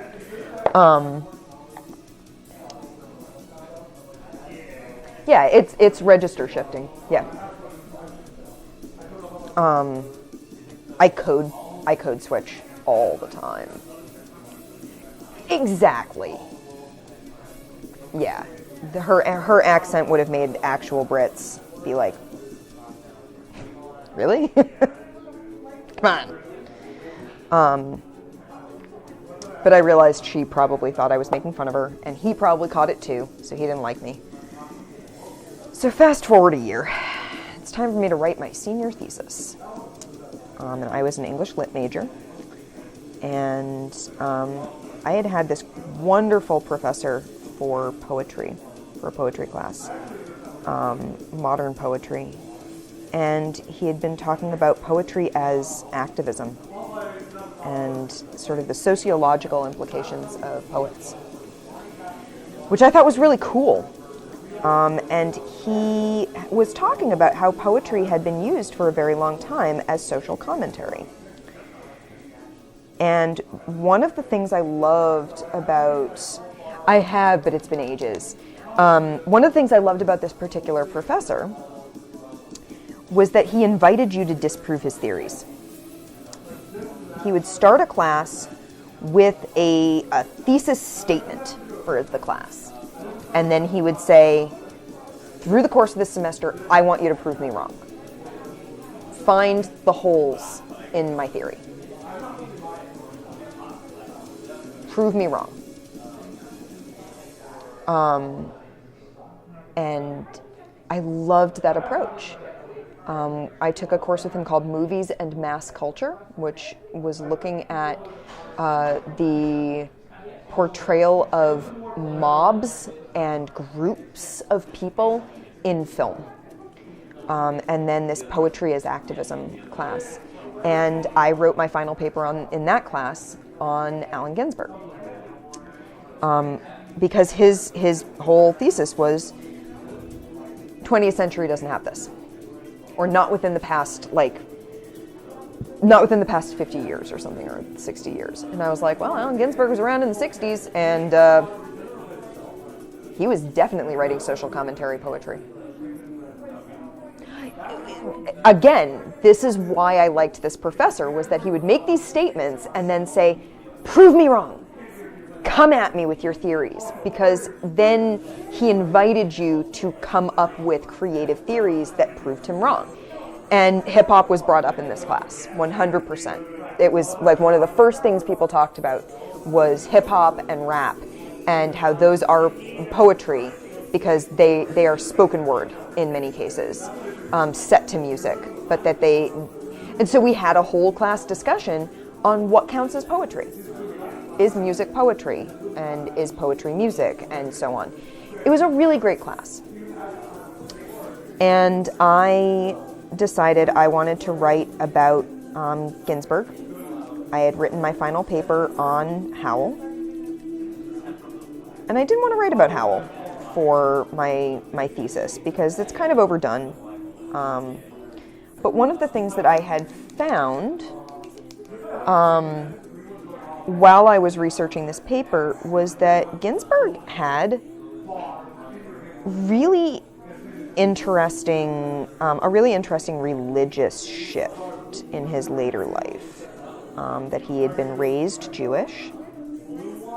Later in his life, he had converted to Buddhism. And then much later in his life, he seemed to bounce back to a lot of Jewish culturally Jewish mindset, which I thought was really interesting. So I ended up writing my thesis paper on the shift in religious imagery in his later poetry. And I knew who my thesis advisor was going to be. It was going to be this one professor, and I had asked him, and he said yes, and so that was it. And you're not alone, is what I've learned in my reading. Being raised culturally Jewish, but being atheist in your actual beliefs is not uncommon. Also not uncommon to have people who are raised culturally Jewish convert to Buddhism. There's a term for it. There's a great book called The Jew in the Lotus that is about Jewish converts to Buddhism, which is really interesting. And I read it for my thesis. I ended up doing a lot of research into religion for my thesis, which is interesting because I consider myself an atheist as well. But it was really fascinating to read about, and it was really fascinating to apply that to poetry and look at religious implications and religious imagery. No, it is not a strictly American phenomenon, apparently, which was really interesting. I mean, we're talking, I wrote this thesis 18 years ago, so it's been a while. But I wrote my thesis, and the way my college did thesis writing was you would write your thesis, and your thesis advisor would be your primary reader for your thesis. And then you would get a secondary reader that you did not know the identity of until after they had read it and graded it. So we had no idea, and the English department would get together and sort of parcel out who the secondary readers would be on various papers. And it was usually going to be someone who had a background in something close to that topic. So looking at the fact that I was writing about modern poetry, I was like, oh, it's going to be Wana, it's going to be Briggs, it's going to be one of these people who does poetry, modern poetry. It's going to be possibly someone who does like queer lit, like LGBTQ stuff, even though that's not the focus of my paper. Ginsberg, a lot of Ginsberg's work does touch on those themes. So I was like, I don't know. It was possible that they would end up looking at the religion department. When your thesis touches very heavily on another discipline, they would sometimes go to another department and bring someone from that department in as a second reader, sometimes even a third reader. But one thing that was certain was if you only had 2 readers, they graded close together. Because if they were more than a certain percentage apart, the school would bring in a third reader because obviously there was a massive discrepancy in how these 2 people were seeing the paper. So I got my thesis back. And what do I see tucked in to the second copy of my thesis? Yellow legal pages. And my heart sank. I was like, oh! It's Palmer. Oh God, it's Palmer. He hates me. He thinks I'm an idiot. And he's my second reader. Why is he my second reader? He hates modern. He hates modernist writing. Hates it. He reads classics. If it was written like before 1700, he won't read it. And I was like, well, he had already read it at that point. That was my fear. He had already read the thesis by the time I knew that he was my second reader. I didn't know. You're not supposed to. The idea is that it's blind, that you, don't, as the student, don't know, so you can't go and try and plead your case. Because your thesis advisor, who's your primary reader, has been advising you for an entire semester, so they're considered slightly biased towards you. And they know all the work that you've put into it, whereas your secondary reader is supposed to be an unbiased, has not worked with you on this, doesn't know the background behind things that you said in office hours or in sort of conference with that didn't make it into the paper. So I see this yellow legal, and there's like 10 pages of yellow legal notes, front and back. I'm like, it was just this pit in my stomach that this guy was my second reader and I was doomed. I was absolutely convinced that, like, he was going to rake me over the coals. And he did. He did. His notes were not kind. They were blunt. There was one footnote where I typed the howl instead of howl. And, like, that circled in red on the paper. And I was like, I'm doomed. But then I realized there was only one secondary reader. There was no third reader. And I thought, well, that means he and my thesis advisor graded close. They can't be more than a certain amount off of each other. And I know my thesis advisor likes what I was doing.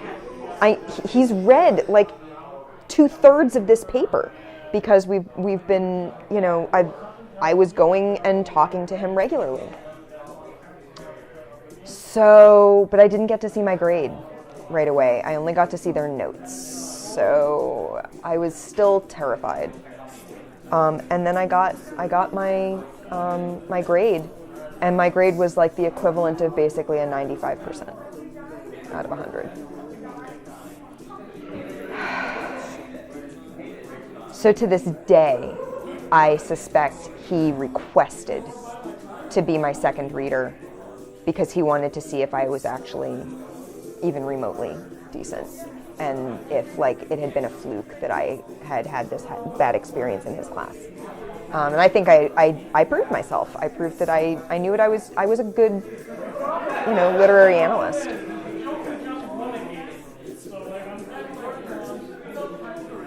Nice. Yeah, I would take 85%. I think 85% is great. American grading can be a little looser. If you're not getting 90 or above, you're not getting an A. That's not a good grade. I was a solid 85% student for most of my academic career.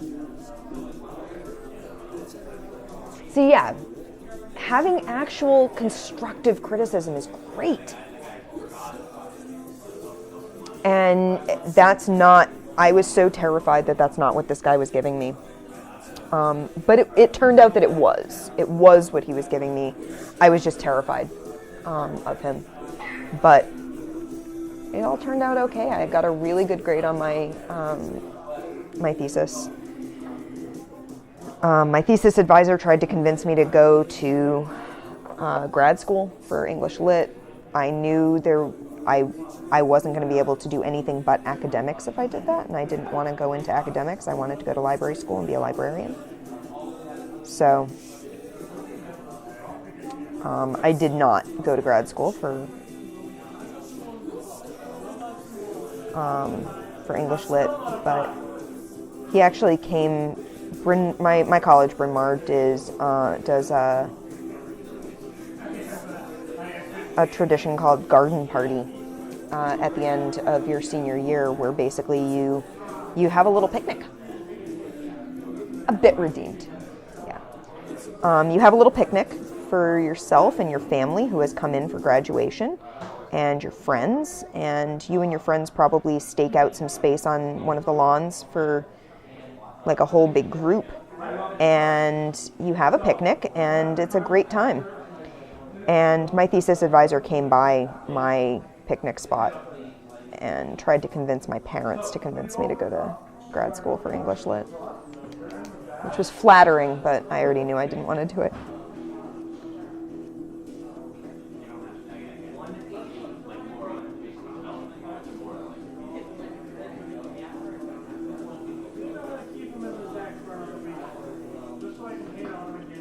I'm giving her auburn hair.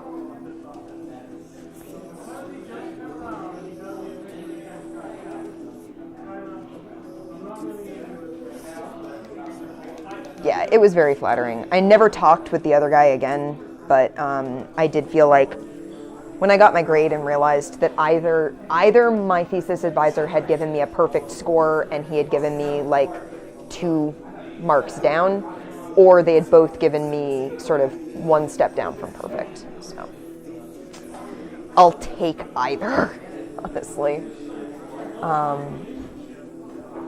I mean, I have thoughts and feelings about Ginsberg now. I know more about him. I'm not as fond of him. But at the time, it was a really interesting topic. So, let's see.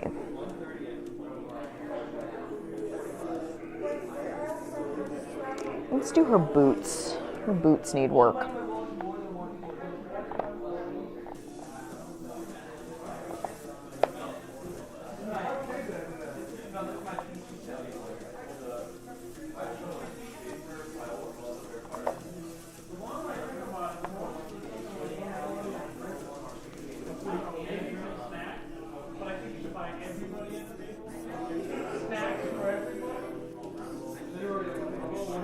Yeah. I liked the English department just fine. Apparently, how I wrote my thesis was not typical. I had been told your thesis is a class. You get a full class's worth of credit for writing it. You're writing a really long paper. You're writing a really big research paper. You're doing a lot of literary analysis. And you should treat it like a class. And I was like, okay, well, if I treat it like a class, normally a class, you're talking 3 hours a week of in-class time and then time outside of class. And I was like, all right, so if I meet with my thesis advisor once a week, that's like an hour a week. If I make a weekly appointment to meet with him, then that's an hour a week that I meet with him. And then 2 hours a week of like in the library doing the research.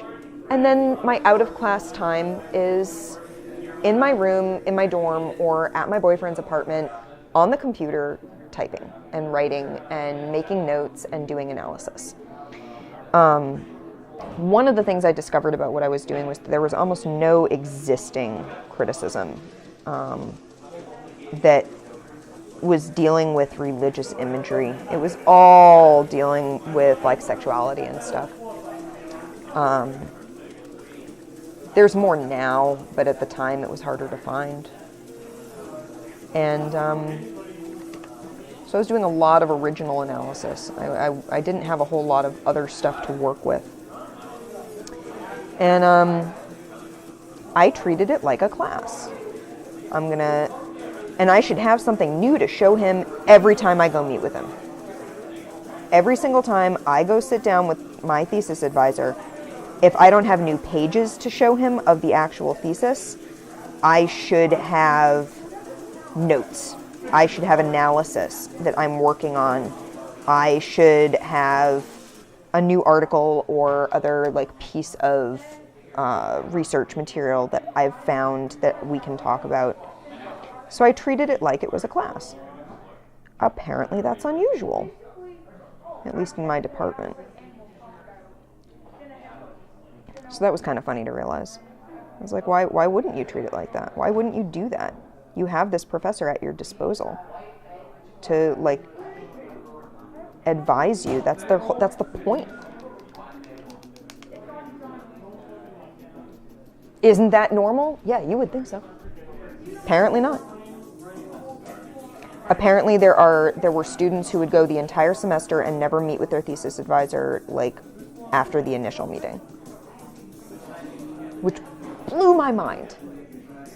And the thing is, when I had writer's block, I would go to his office hours, or I'd go to my meeting with him. I'd still keep my meeting with him and say, I haven't been able to write a dang thing. I'm blocked. I'm really not sure where to go from here. Because that happened a few times.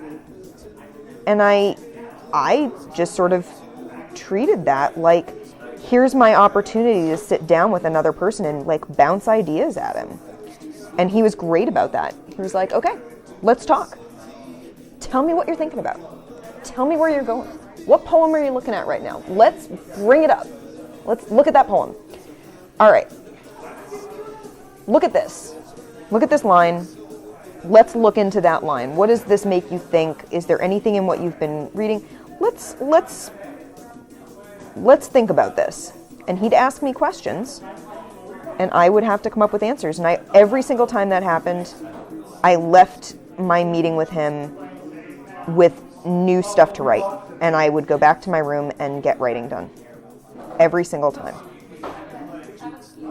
And it blew my mind to find out that there were students who were not taking advantage of having that resource of having a professor who is there to help them. There's a thing that they do with incoming, the juniors, the third-year students who are about to start the thesis writing process in the English department, where they have an afternoon tea with the seniors who have just finished writing their theses to talk to the juniors about the thesis writing process and what it's been like. And one of the other professors, my thesis advisor couldn't be there, he had a class, and one of the other professors was like, "Oh, Amanda, tell everyone how frequently you met with Michael." And I was like, "Weekly?" Why wouldn't you? And everyone in the room was like, "Really? How'd you manage that?" And I was like,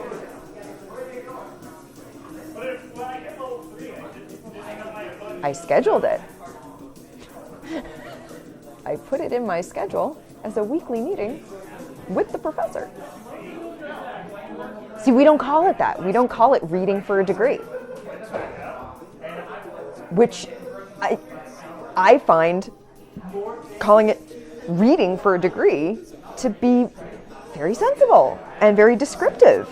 And that's not what we call it, and which is a real pity, because I think it does change the expectations for how you get your degree and what is involved.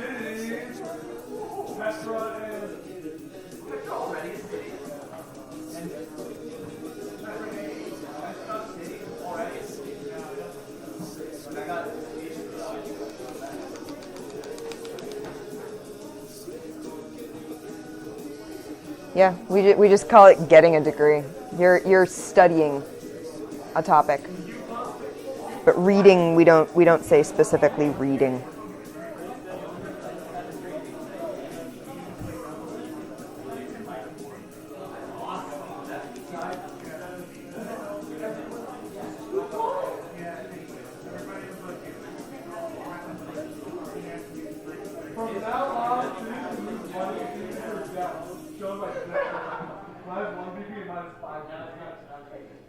What's the bird and shield symbol?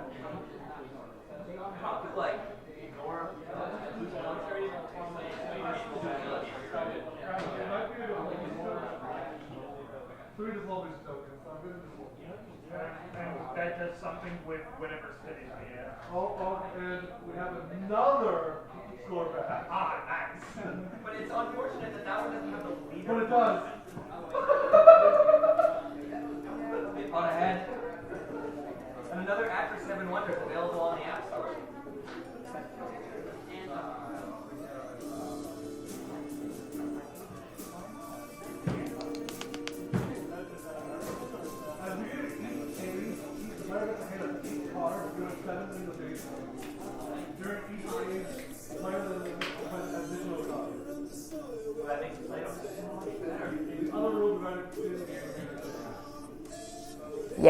Yeah. If you aren't thinking about numbers, if you're focused more on the doing of it than like what you're gonna get out of it, like numerically, you definitely, I think, you're more likely to take risks. You're more likely to explore something that you might not have otherwise. Like, if you think this isn't going to pay off in a numerical way, you're not going to bother doing some of the most interesting things. I don't know. I see that also in what I do for work now. Because what I do for work now is I'm a children's librarian. And we have to come... Yeah, exactly. Or Or, like, that's an A, why work harder? Yes. But also, this isn't going to increase my grade, or this isn't going to pay into my grade at all. So why should I read it?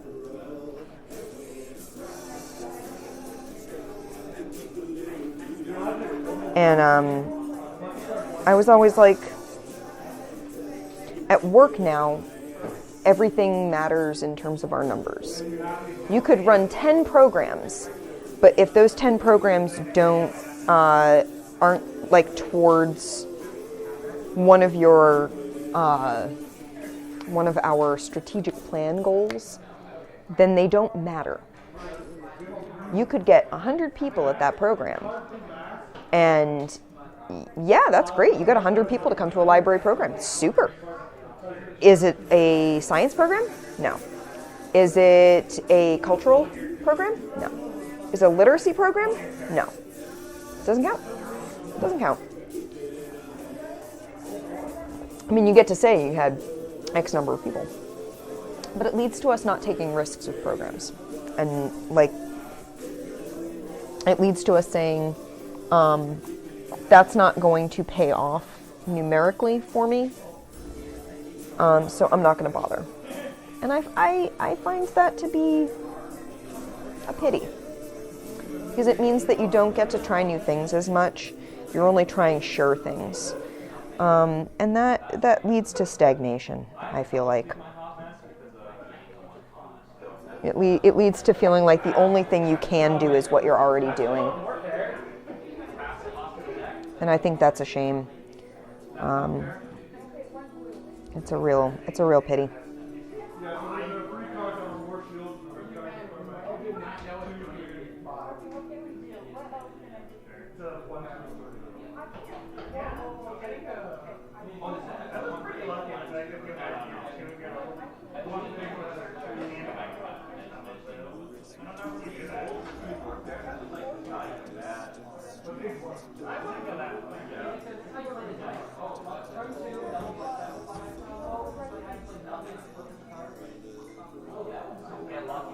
So tiny. My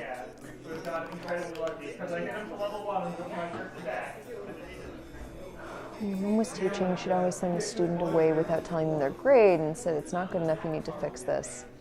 It's all got A's. I'm annoyed. I'm working harder on your course than I do for my others combined on you to see. Yeah.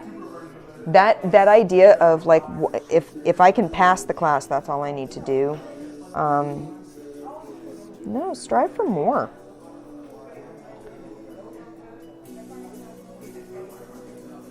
You're gonna feel so much more enriched.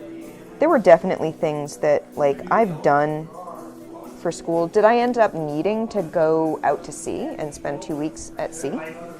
No, I didn't. I ended up not studying biology in college. I was thinking I was going to be a marine science student. I ended up not doing that. I realized I didn't love it enough to spend my life doing it. I liked it. I didn't love it. I learned that very quickly, and I made that decision very early, and that was for the best, because it meant that I wasn't spending a whole lot of time on a degree that was going to burn me out very early.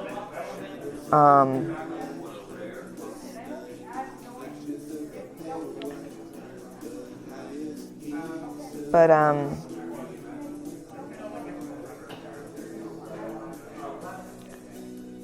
I definitely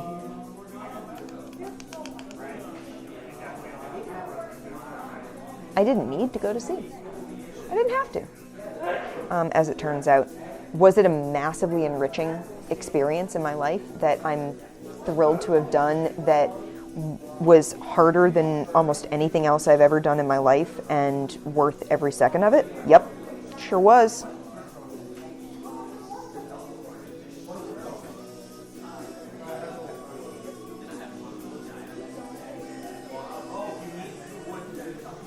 You'd say, oh, well, it doesn't fit into an English lit degree or a children's librarian job. I used that experience all the time, constantly. It was a wonderful experience, and I'm glad I had it. My life would not be as rich without it.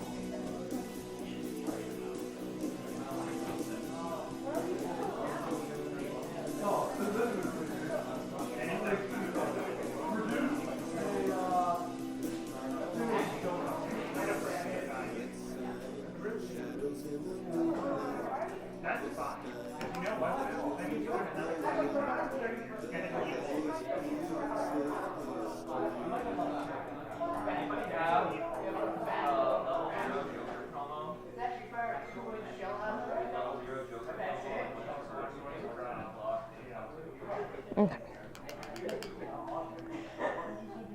Yeah, exactly. No, do interesting things even if they don't have an immediate use in your life. Because you're gonna end up using them later on. You're gonna draw on them for the rest of your life. You're gonna look back on those experiences and be glad that you had them.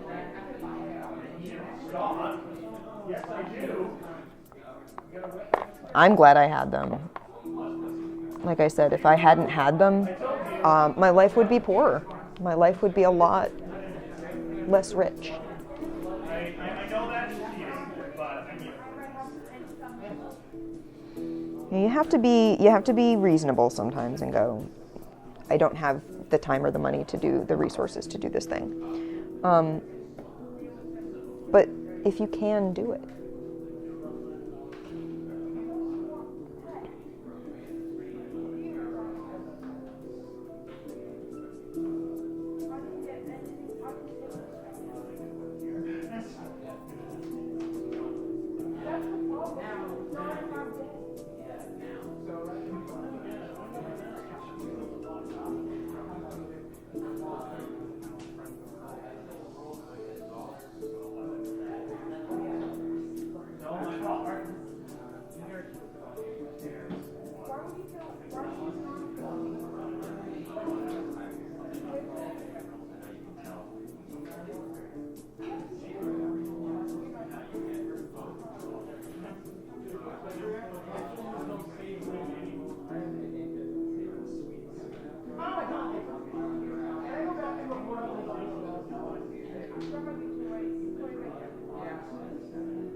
I mean, I'm also painting, so you're spraying your Death World plants a new shade of blue or green.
Oh, yes, I do want to see a picture of it.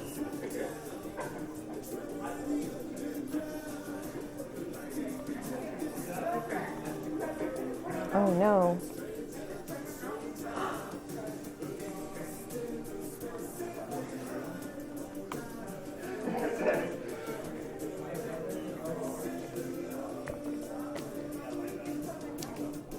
So I think yesterday I was dehydrated. I woke up at 3:30 in the morning with a splitting headache. And I was like headachy all day yesterday. But I legitimately think at least part of it was that I was dehydrated. So I am trying my best to be keeping myself hydrated today.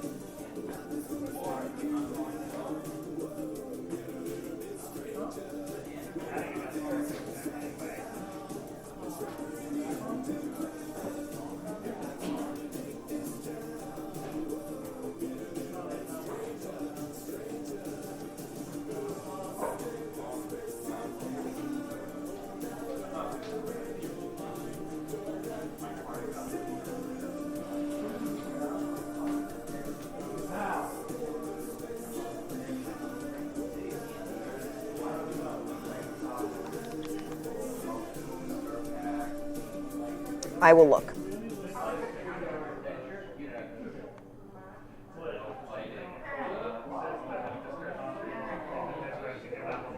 Look, it's green. No, go away. Oh, cool. That's looking awesome.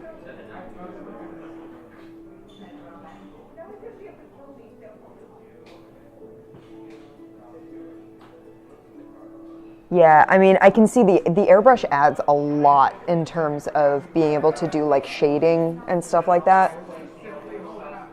I think that's what I would want to learn how to do, is to really like bring those tones out.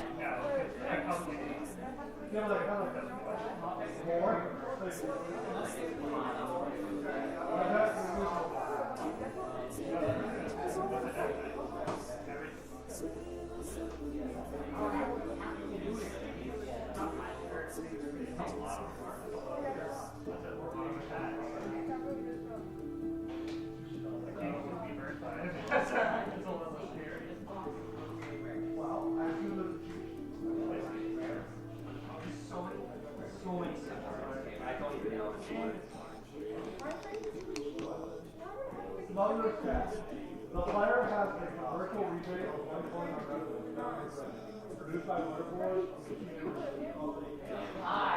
What does that mean? That means 1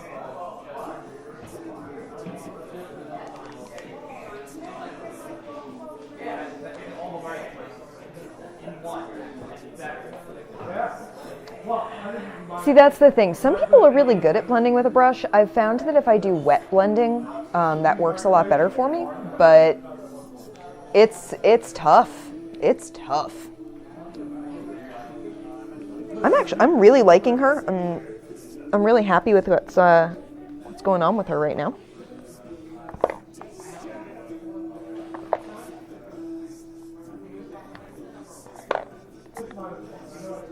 There we go. Metallics are hard. I mean, you saw me struggling with that sword blade, which thank you for the advice on that, because I think those turned out really nicely. They turned out exactly the way I wanted them to. So.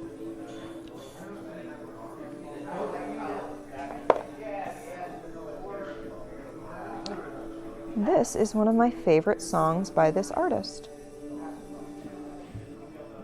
Memorial. You gain a coin for all your defeats. You take 2 coins for your defeats, and then remove all your defeats. Military is like, it feels not really important. Like, it was already sort of not important. Just adding all the green, I know I didn't worry, but it's like, oh, lost. Well, that's how you have that. Well, because you're not going to get the front of the game, though.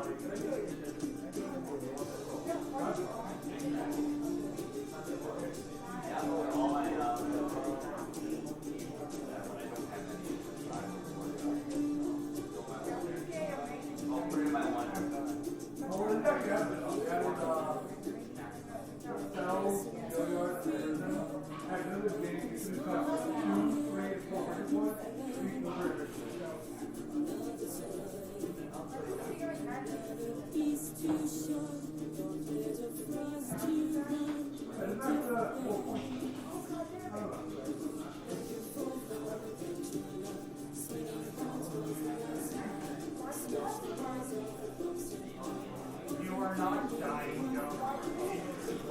Then more hard.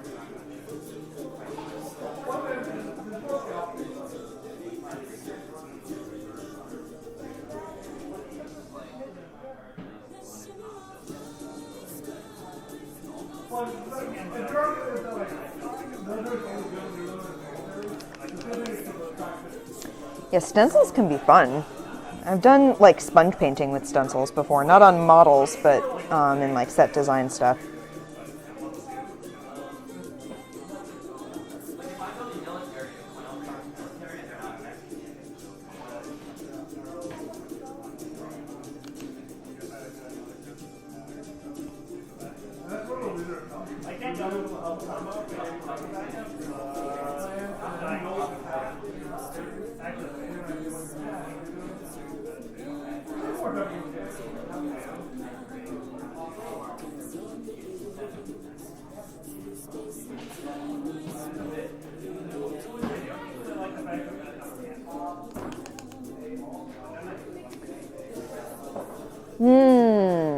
Yeah, scales would be really good.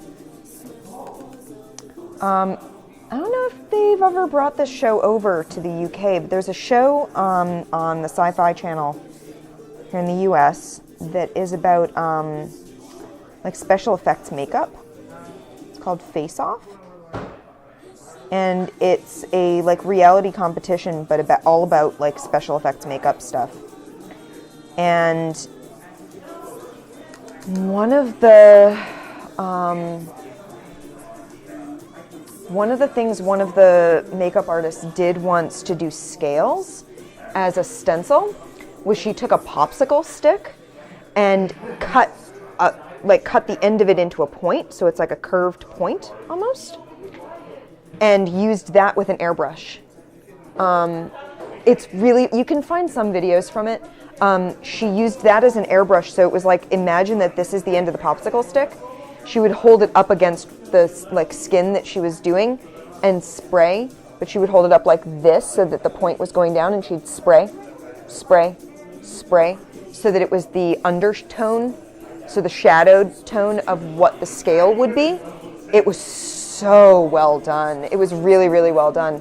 And you could do it on a larger scale by doing like multiple popsicle sticks cut the same way with like, and just like glue them down on a surface. If you're talking about that tiny for each scale, yeah, but I think that would be, that it was a really interesting technique where instead of the stencil being the negative space being the scale, the negative space was the shadow. So I thought that was really cool. It was a really neat idea. I've definitely taken things that I saw on that show and applied them to painting models. I've 100% done that. It's a really interesting show.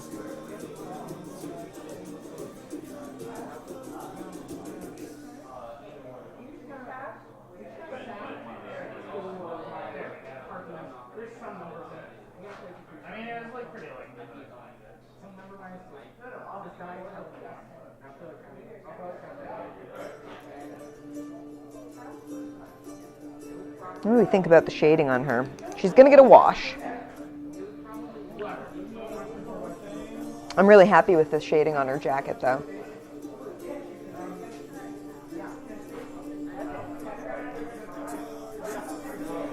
Now I gotta do her pants. So she needs a gray. I used a misty gray for her pants initially, so I'm gonna go for rainy gray to dirty it up. Thank you. I'm pleased with how it looks. It helped that I wasn't having to mix my colors. I was actually using what's supposed to be the dark skin tone paint, and it comes with a shadow and a highlight. Like I have all three shades, And so I use shadow for the base, and then the skin as sort of the mid-tone, and then the highlight for the creases.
Fun with yellow now.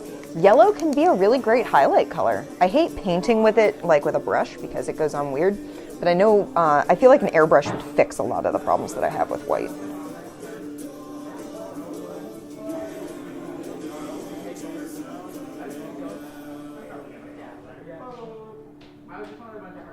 got the double off. I was getting the double off. It's actually like triple easy. But you only need 6 stuff. Which is pretty stupid.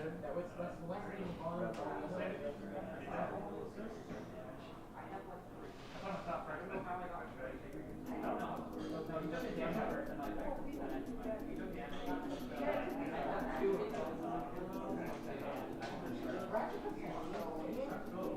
should probably not direct it.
I'm looking at the yellow. Ooh, yeah.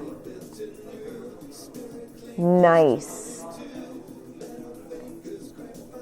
Yeah, I definitely think yellow with an airbrush fixes a lot of the problems I have with yellow. Because God, do I hate painting with yellow. But when you're using it with an airbrush, it makes a really, because it does make a really great highlight.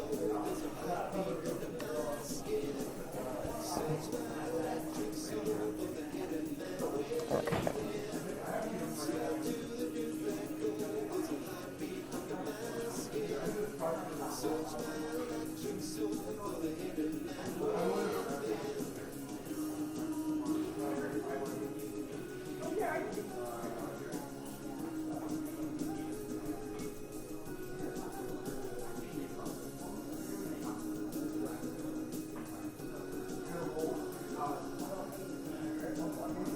I don't like that. Don't like it.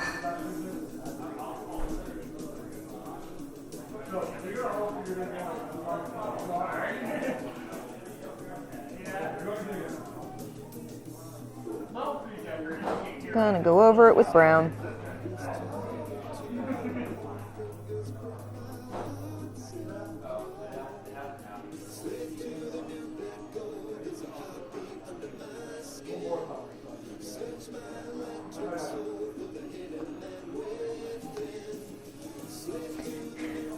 I have my computer muted right now so that I don't hear myself because I have the chat up. So I have the stream up so that I can see what I'm like, that I'm in camera, and I don't want to be able to hear myself, and I don't want anything that I open to end up like speech jamming me, or I'll watch those with sound later.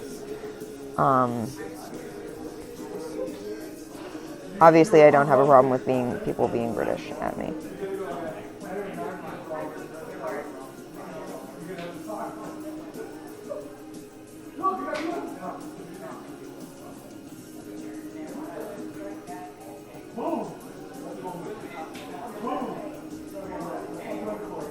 I did have quite a good time in England. We went to Bath, we went to Oxford, and we went to Stratford. Bath was very cool.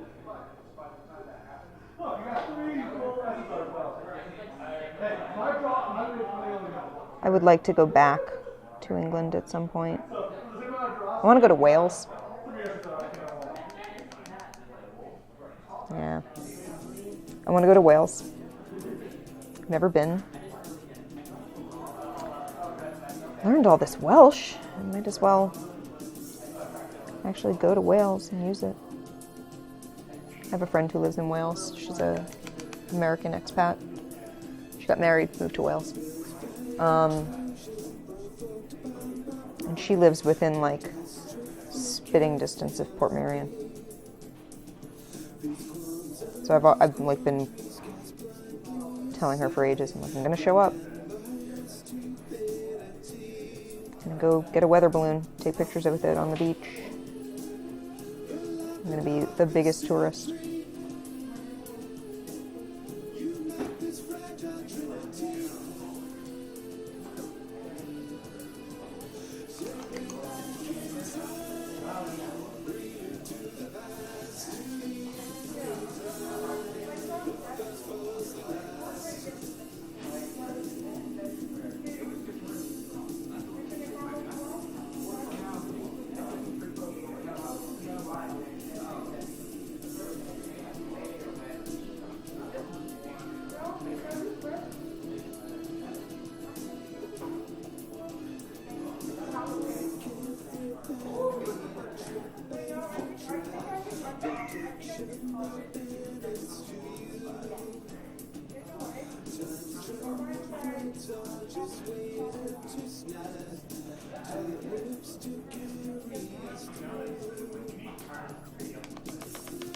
You want to go to Wales too? I mean, I would take you with me, honey.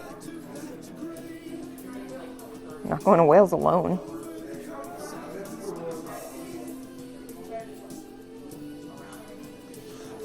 You just can't count on my Welsh being good enough to have like a conversation, because I assure you it is not.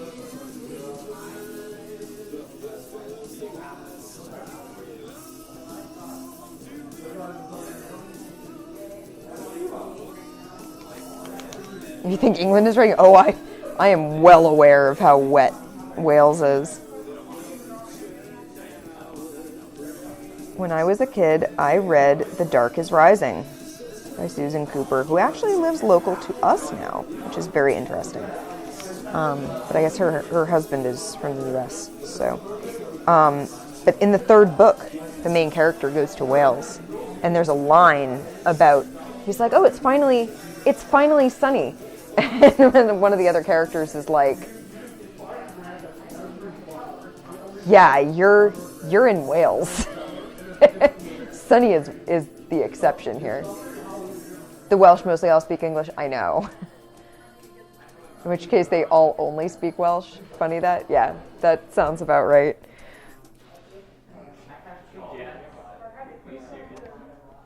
Yeah, I know Welsh is not like super prevalent, but I also know that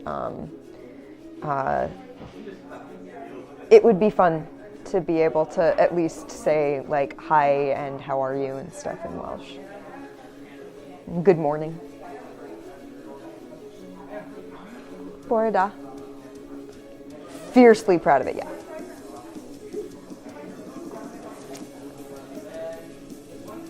I'm really happy with how she's looking. I'm real pleased. Hey everybody, it's time for a wash. Actually, she's gonna get a little black stripe around her hat.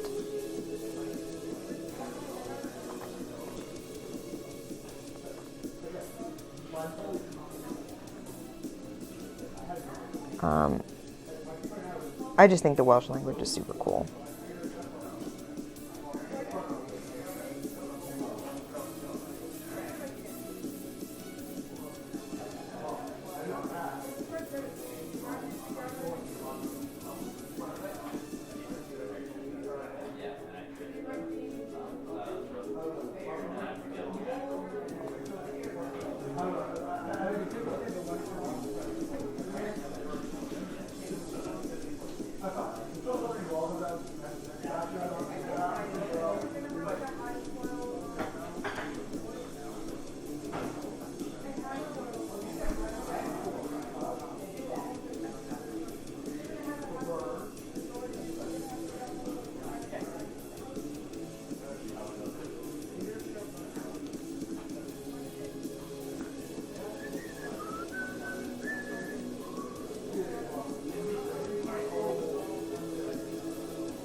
So yeah, it's time for a wash.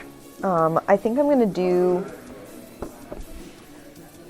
her face first, which means I want my flesh tone, I want Earthshade, and I want my Nuln Oil. Where's my Nuln Oil? Not in that pocket. Must be in the other. There's my Nuln Oil.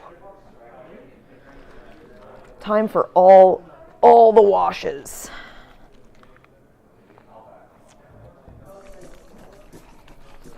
Yeah, I do want to go to Wales. I want to go to Scotland as well. Why not use a midnight blue instead of Nuln? There are a couple of places where I really want that black. I want that black on her boots specifically, so it's not going over the same place. Also, looking at the duster that she's, like the actual duster, it should have some black. Like black. Because it's supposed to be dirty.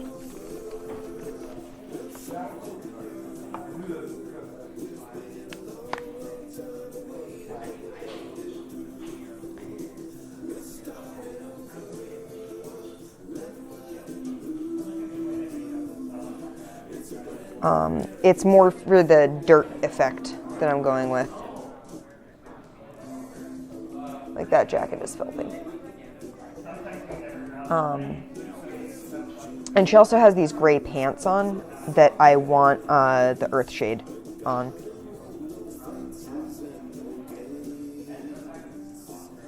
Why am I doing this? Why am I making this harder for myself?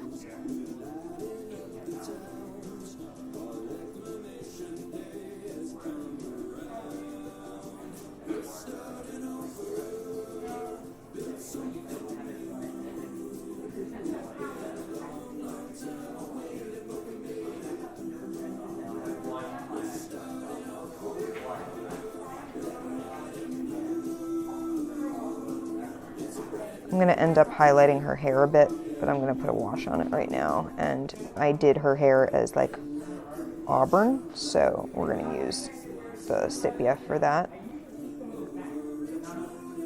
I haven't done anything with her weapon yet because her weapon is, I believe, the alien pistol. So I have to look that up to get it right. Starting over. It's one of the Fallout songs. It's been a long, long time away, but we made it through. Starting over, red, white, and blue. It's a brand new American dream for me and you. This is the latest Fallout song from Miracle of Sound.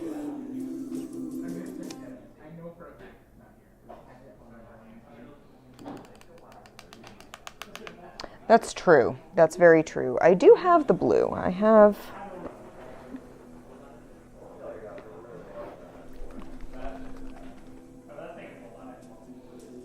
this.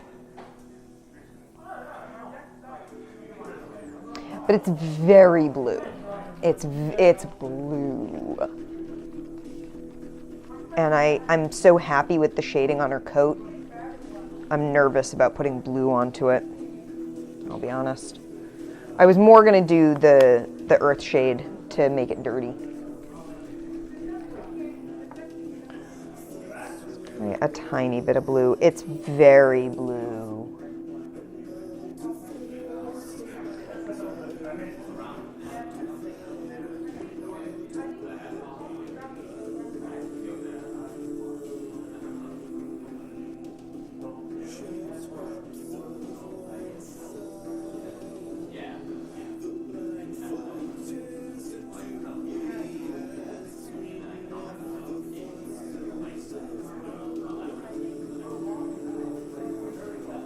I think I'm still going to want the earth shade because I'm still going to want some of that brownish, like brownish black stuff.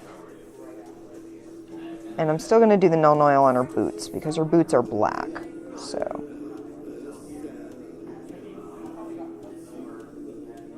And I basically want to just fill in some of the shadows on that. I'm being very careful around her pants though because I don't want to get the blue on the pants because they're too light. Because that'll immediately be obviously blue.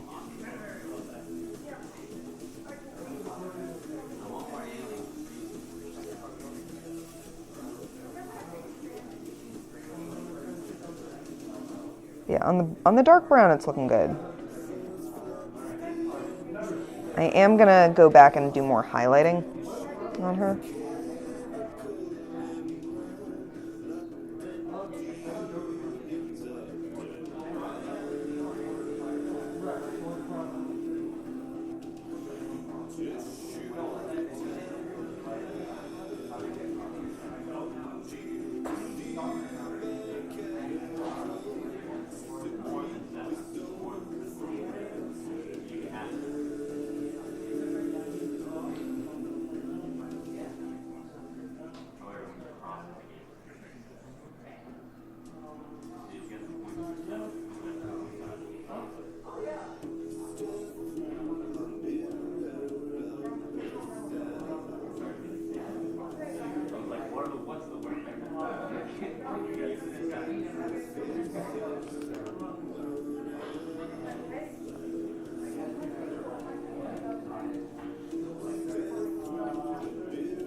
Okay. It was a good tip. I definitely still, though, want to do some Earthshade. Oh, I need to do I'm going to do Earthshade on the hat. Because the hat, it's a little more subtle.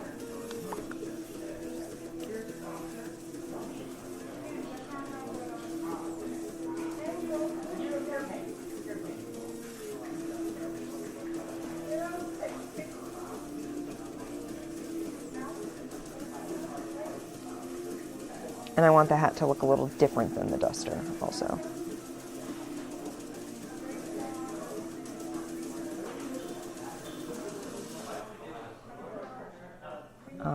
And I'm going to do the Earthshade on her pants because I want the pants to look dirty I've been walking through the dust, because these figures are from the New California set and they're out in the desert.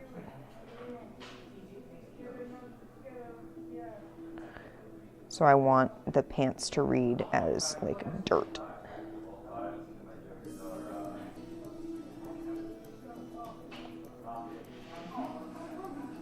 Desert dirt.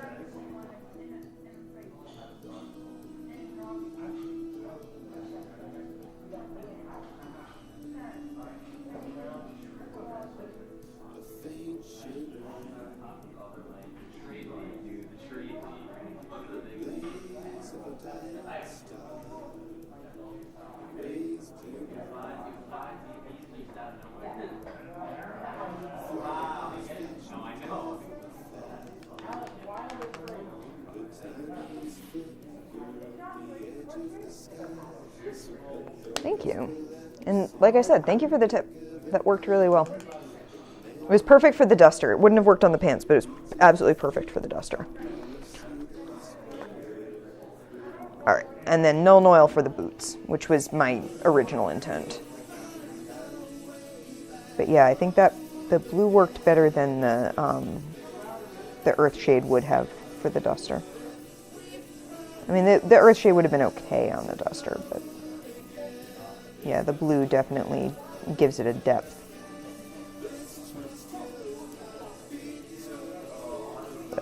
I blopped this brown on in places, and Null Oil hides your sins in that case.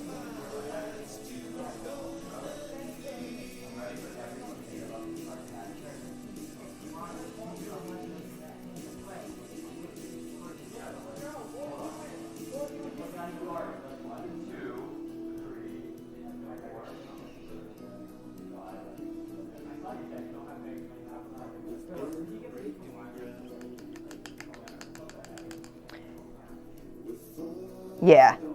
Shadows are not black. Shadows are gray. Yeah, Null Oil, it was more, the Null Oil was specifically for this little bit right in here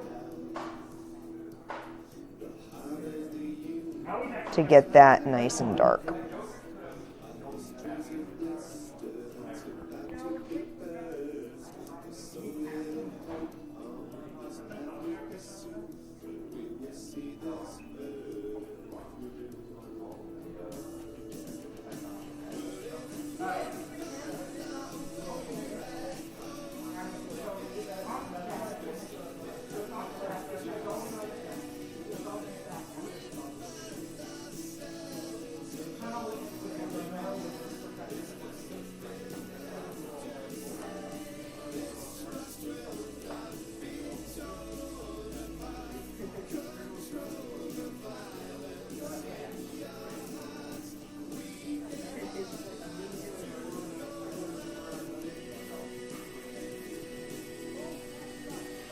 All right. Aside from her gun, I think she's looking very good. I'm very happy with her.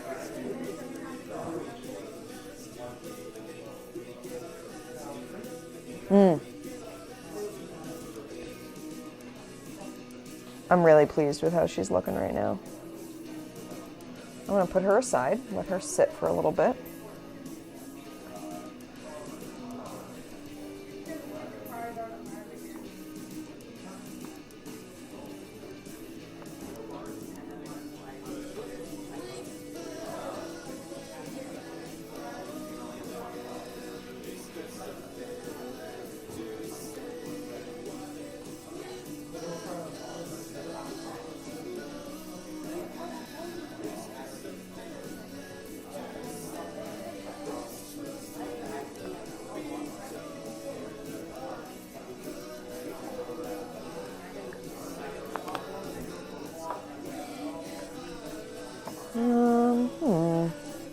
color do I want to use for this?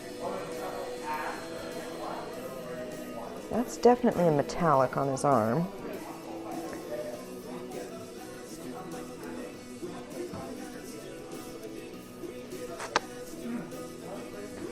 Let's work on her a little bit.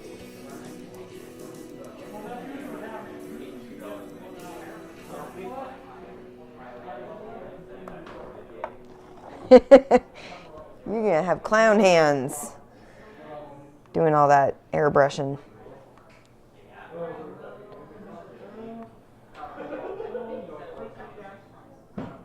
Oh goodness, it's almost 5. I'm gonna be leaving in a little bit. So maybe I'll do some touch-ups on her, and then I'll probably shut down as soon as Andy is done. So this is the New California, the NCR. She's an NCR Ranger. Trying to bring her over so you can actually see her. It's been lovely. So I actually based her out ages ago. I did a base coat on her a while back.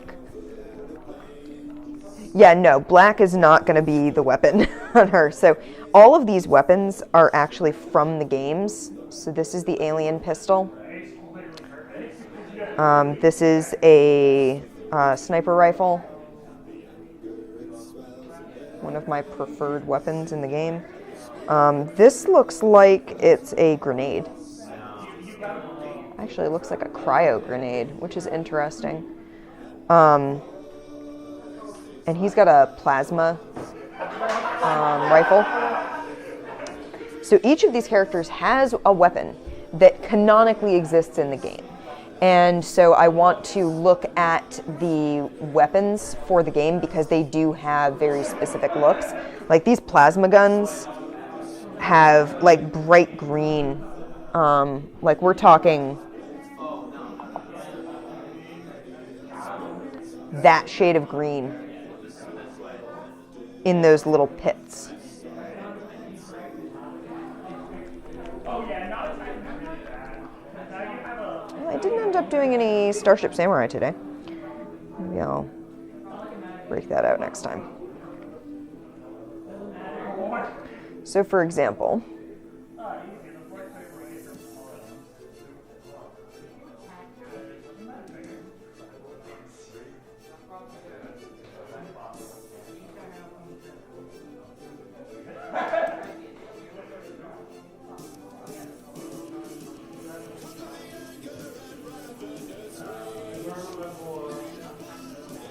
yeah, this is an Enclave deserter,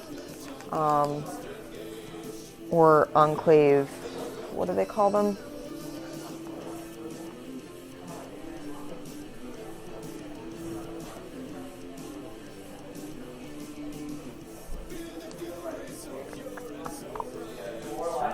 They're like Enclave outcast. Yeah. Another raid starting in 5 minutes. Oh, I'm in on that one. And plasma weapons have these bright green like highlights. He's wearing power armor. He's wearing XO1 power armor, which is why it has this big sort of shoulder piece, and the nose is sort of like this round blobby looking thing. His eyes are also going to be bright green.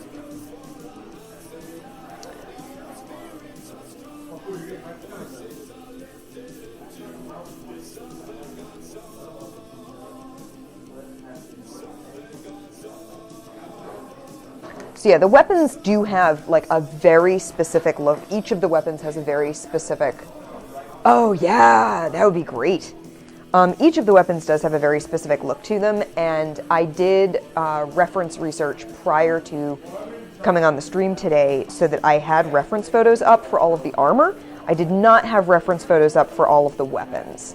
So the weapons are a next step. So like the alien pistol, let's look it up. Alien blaster.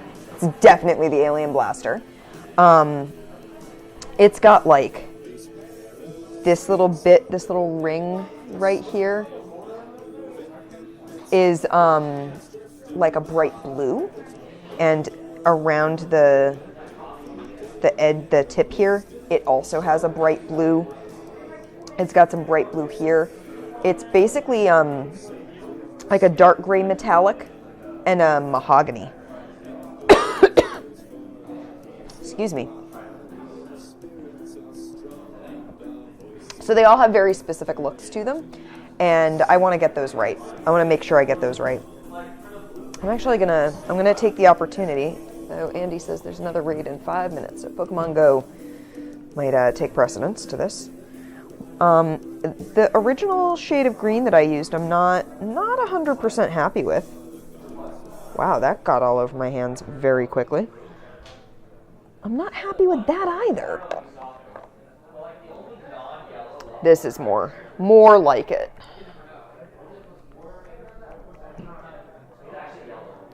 My hands are covered in paint. Not as much as yours are, though, Novocaine. Yeah, that's more the shade of green I'm going for.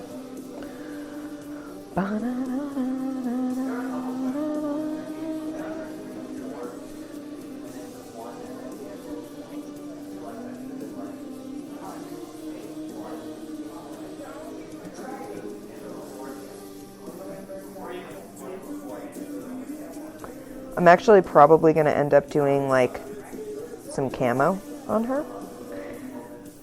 I've discovered that camo is one of those things people are very impressed by when I do camo painting. Like, oh, you got the camouflage, it's so hard to do. It is, but once you know how to, like, you know the trick to it, it's not as hard to do it again.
This is I don't know why I didn't use this color originally, but it's a much more army green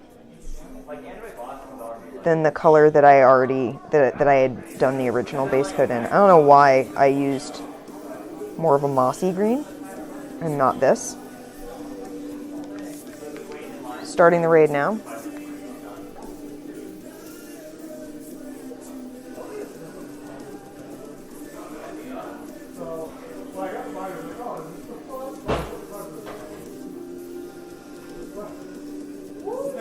Have my GPS signal. Don't be. I don't see a raid at all.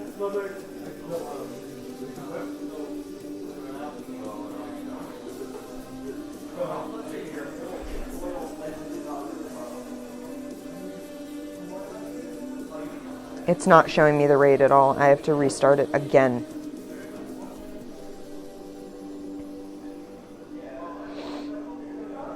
Pokemon Go's been very annoying to me lately, in that, like, it's taking forever to load stuff in when I don't close the... Oh, it's a Rayquaza. I have one of those. That's a lot. I mean, I'll join you, Andy. See if anyone else wants to join us.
definitely a better shade of green for her.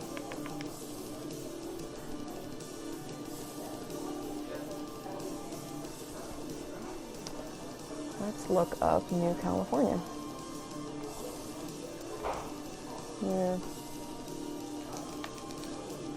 Yeah, I don't know what I was thinking.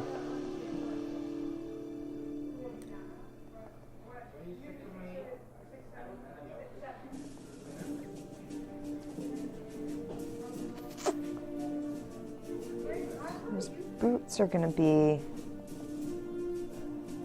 probably gonna be black. Do some stencils for camo? Yeah.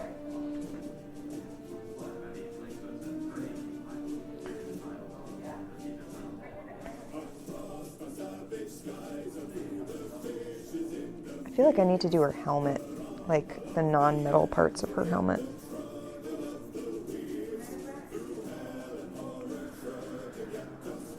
Let's see.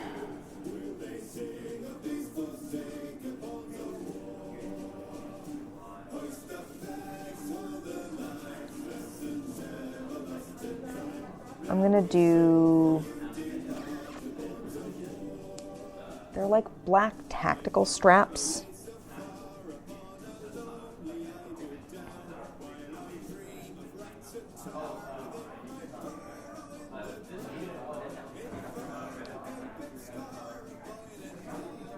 But I want like a khaki almost. That'll be good.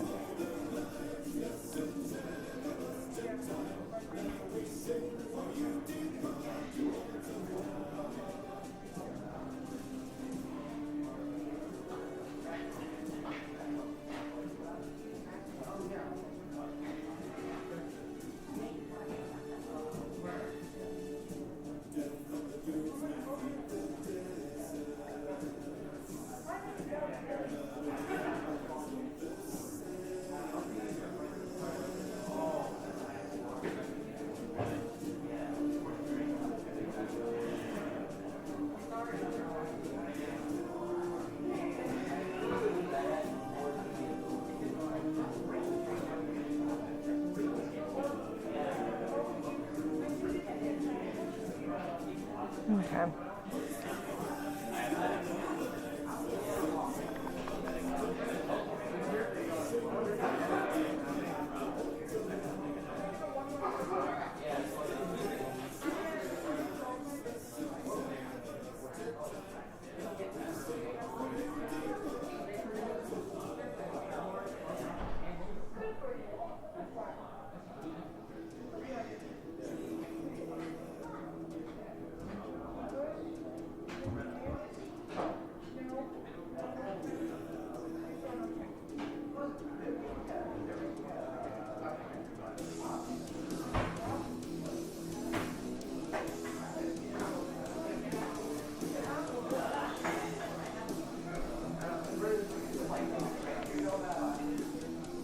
No, I'm gonna use brown.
I actually found this helmet at one point.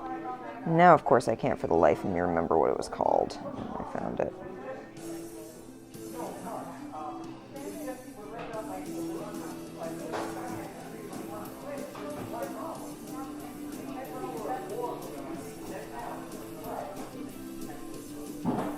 Eventually, Andy will actually finish work and come up.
Do I hold my breath while painting?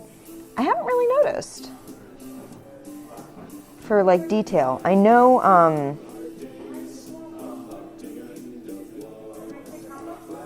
I think I try to breathe with my brush, if that makes sense.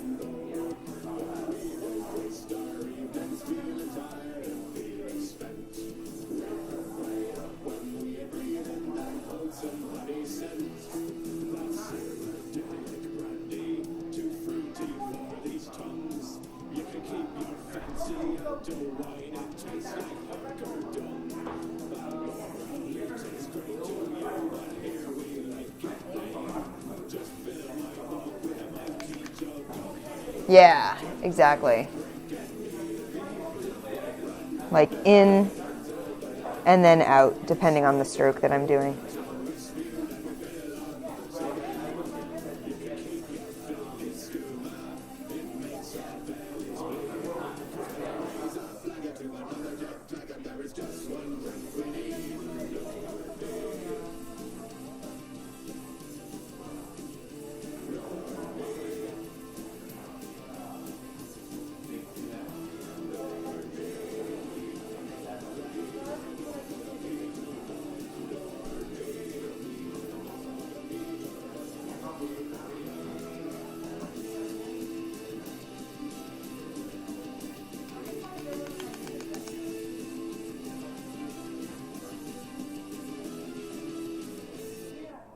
Always paint towards the shadow.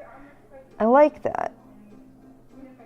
Something like coming under a leg that's tricky. Oh, this is the David Bowie song. This is the song that is inspired by Bowie.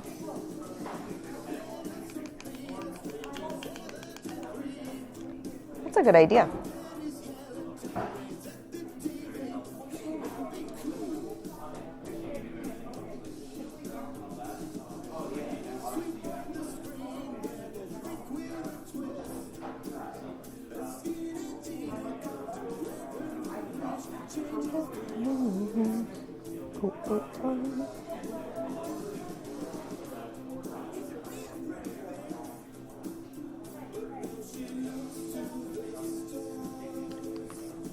Oh, with an ache in her heart,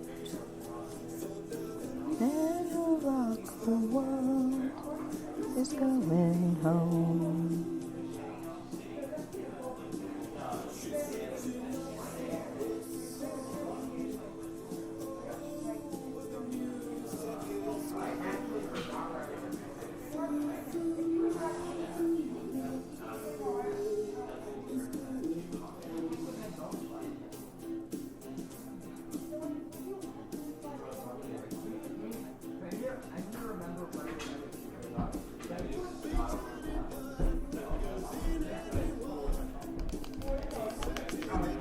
Opposite for highlights, also a really good idea. I do think Andy has just appeared, so I think we're probably going to shut down, and I'll put these away and come back to them next week. I'm trying to have these done next week because I want to be able to take them to PAX with us when we go to Pax East. So I'm hoping to have them done next week. So we'll see. We'll see if that happens. Yeah. It may not. If so, I bring them partially painted and show people what they're like in the middle. Oh, have fun. Have fun. Enjoy American Gods. Oh, yes. Yeah. All right.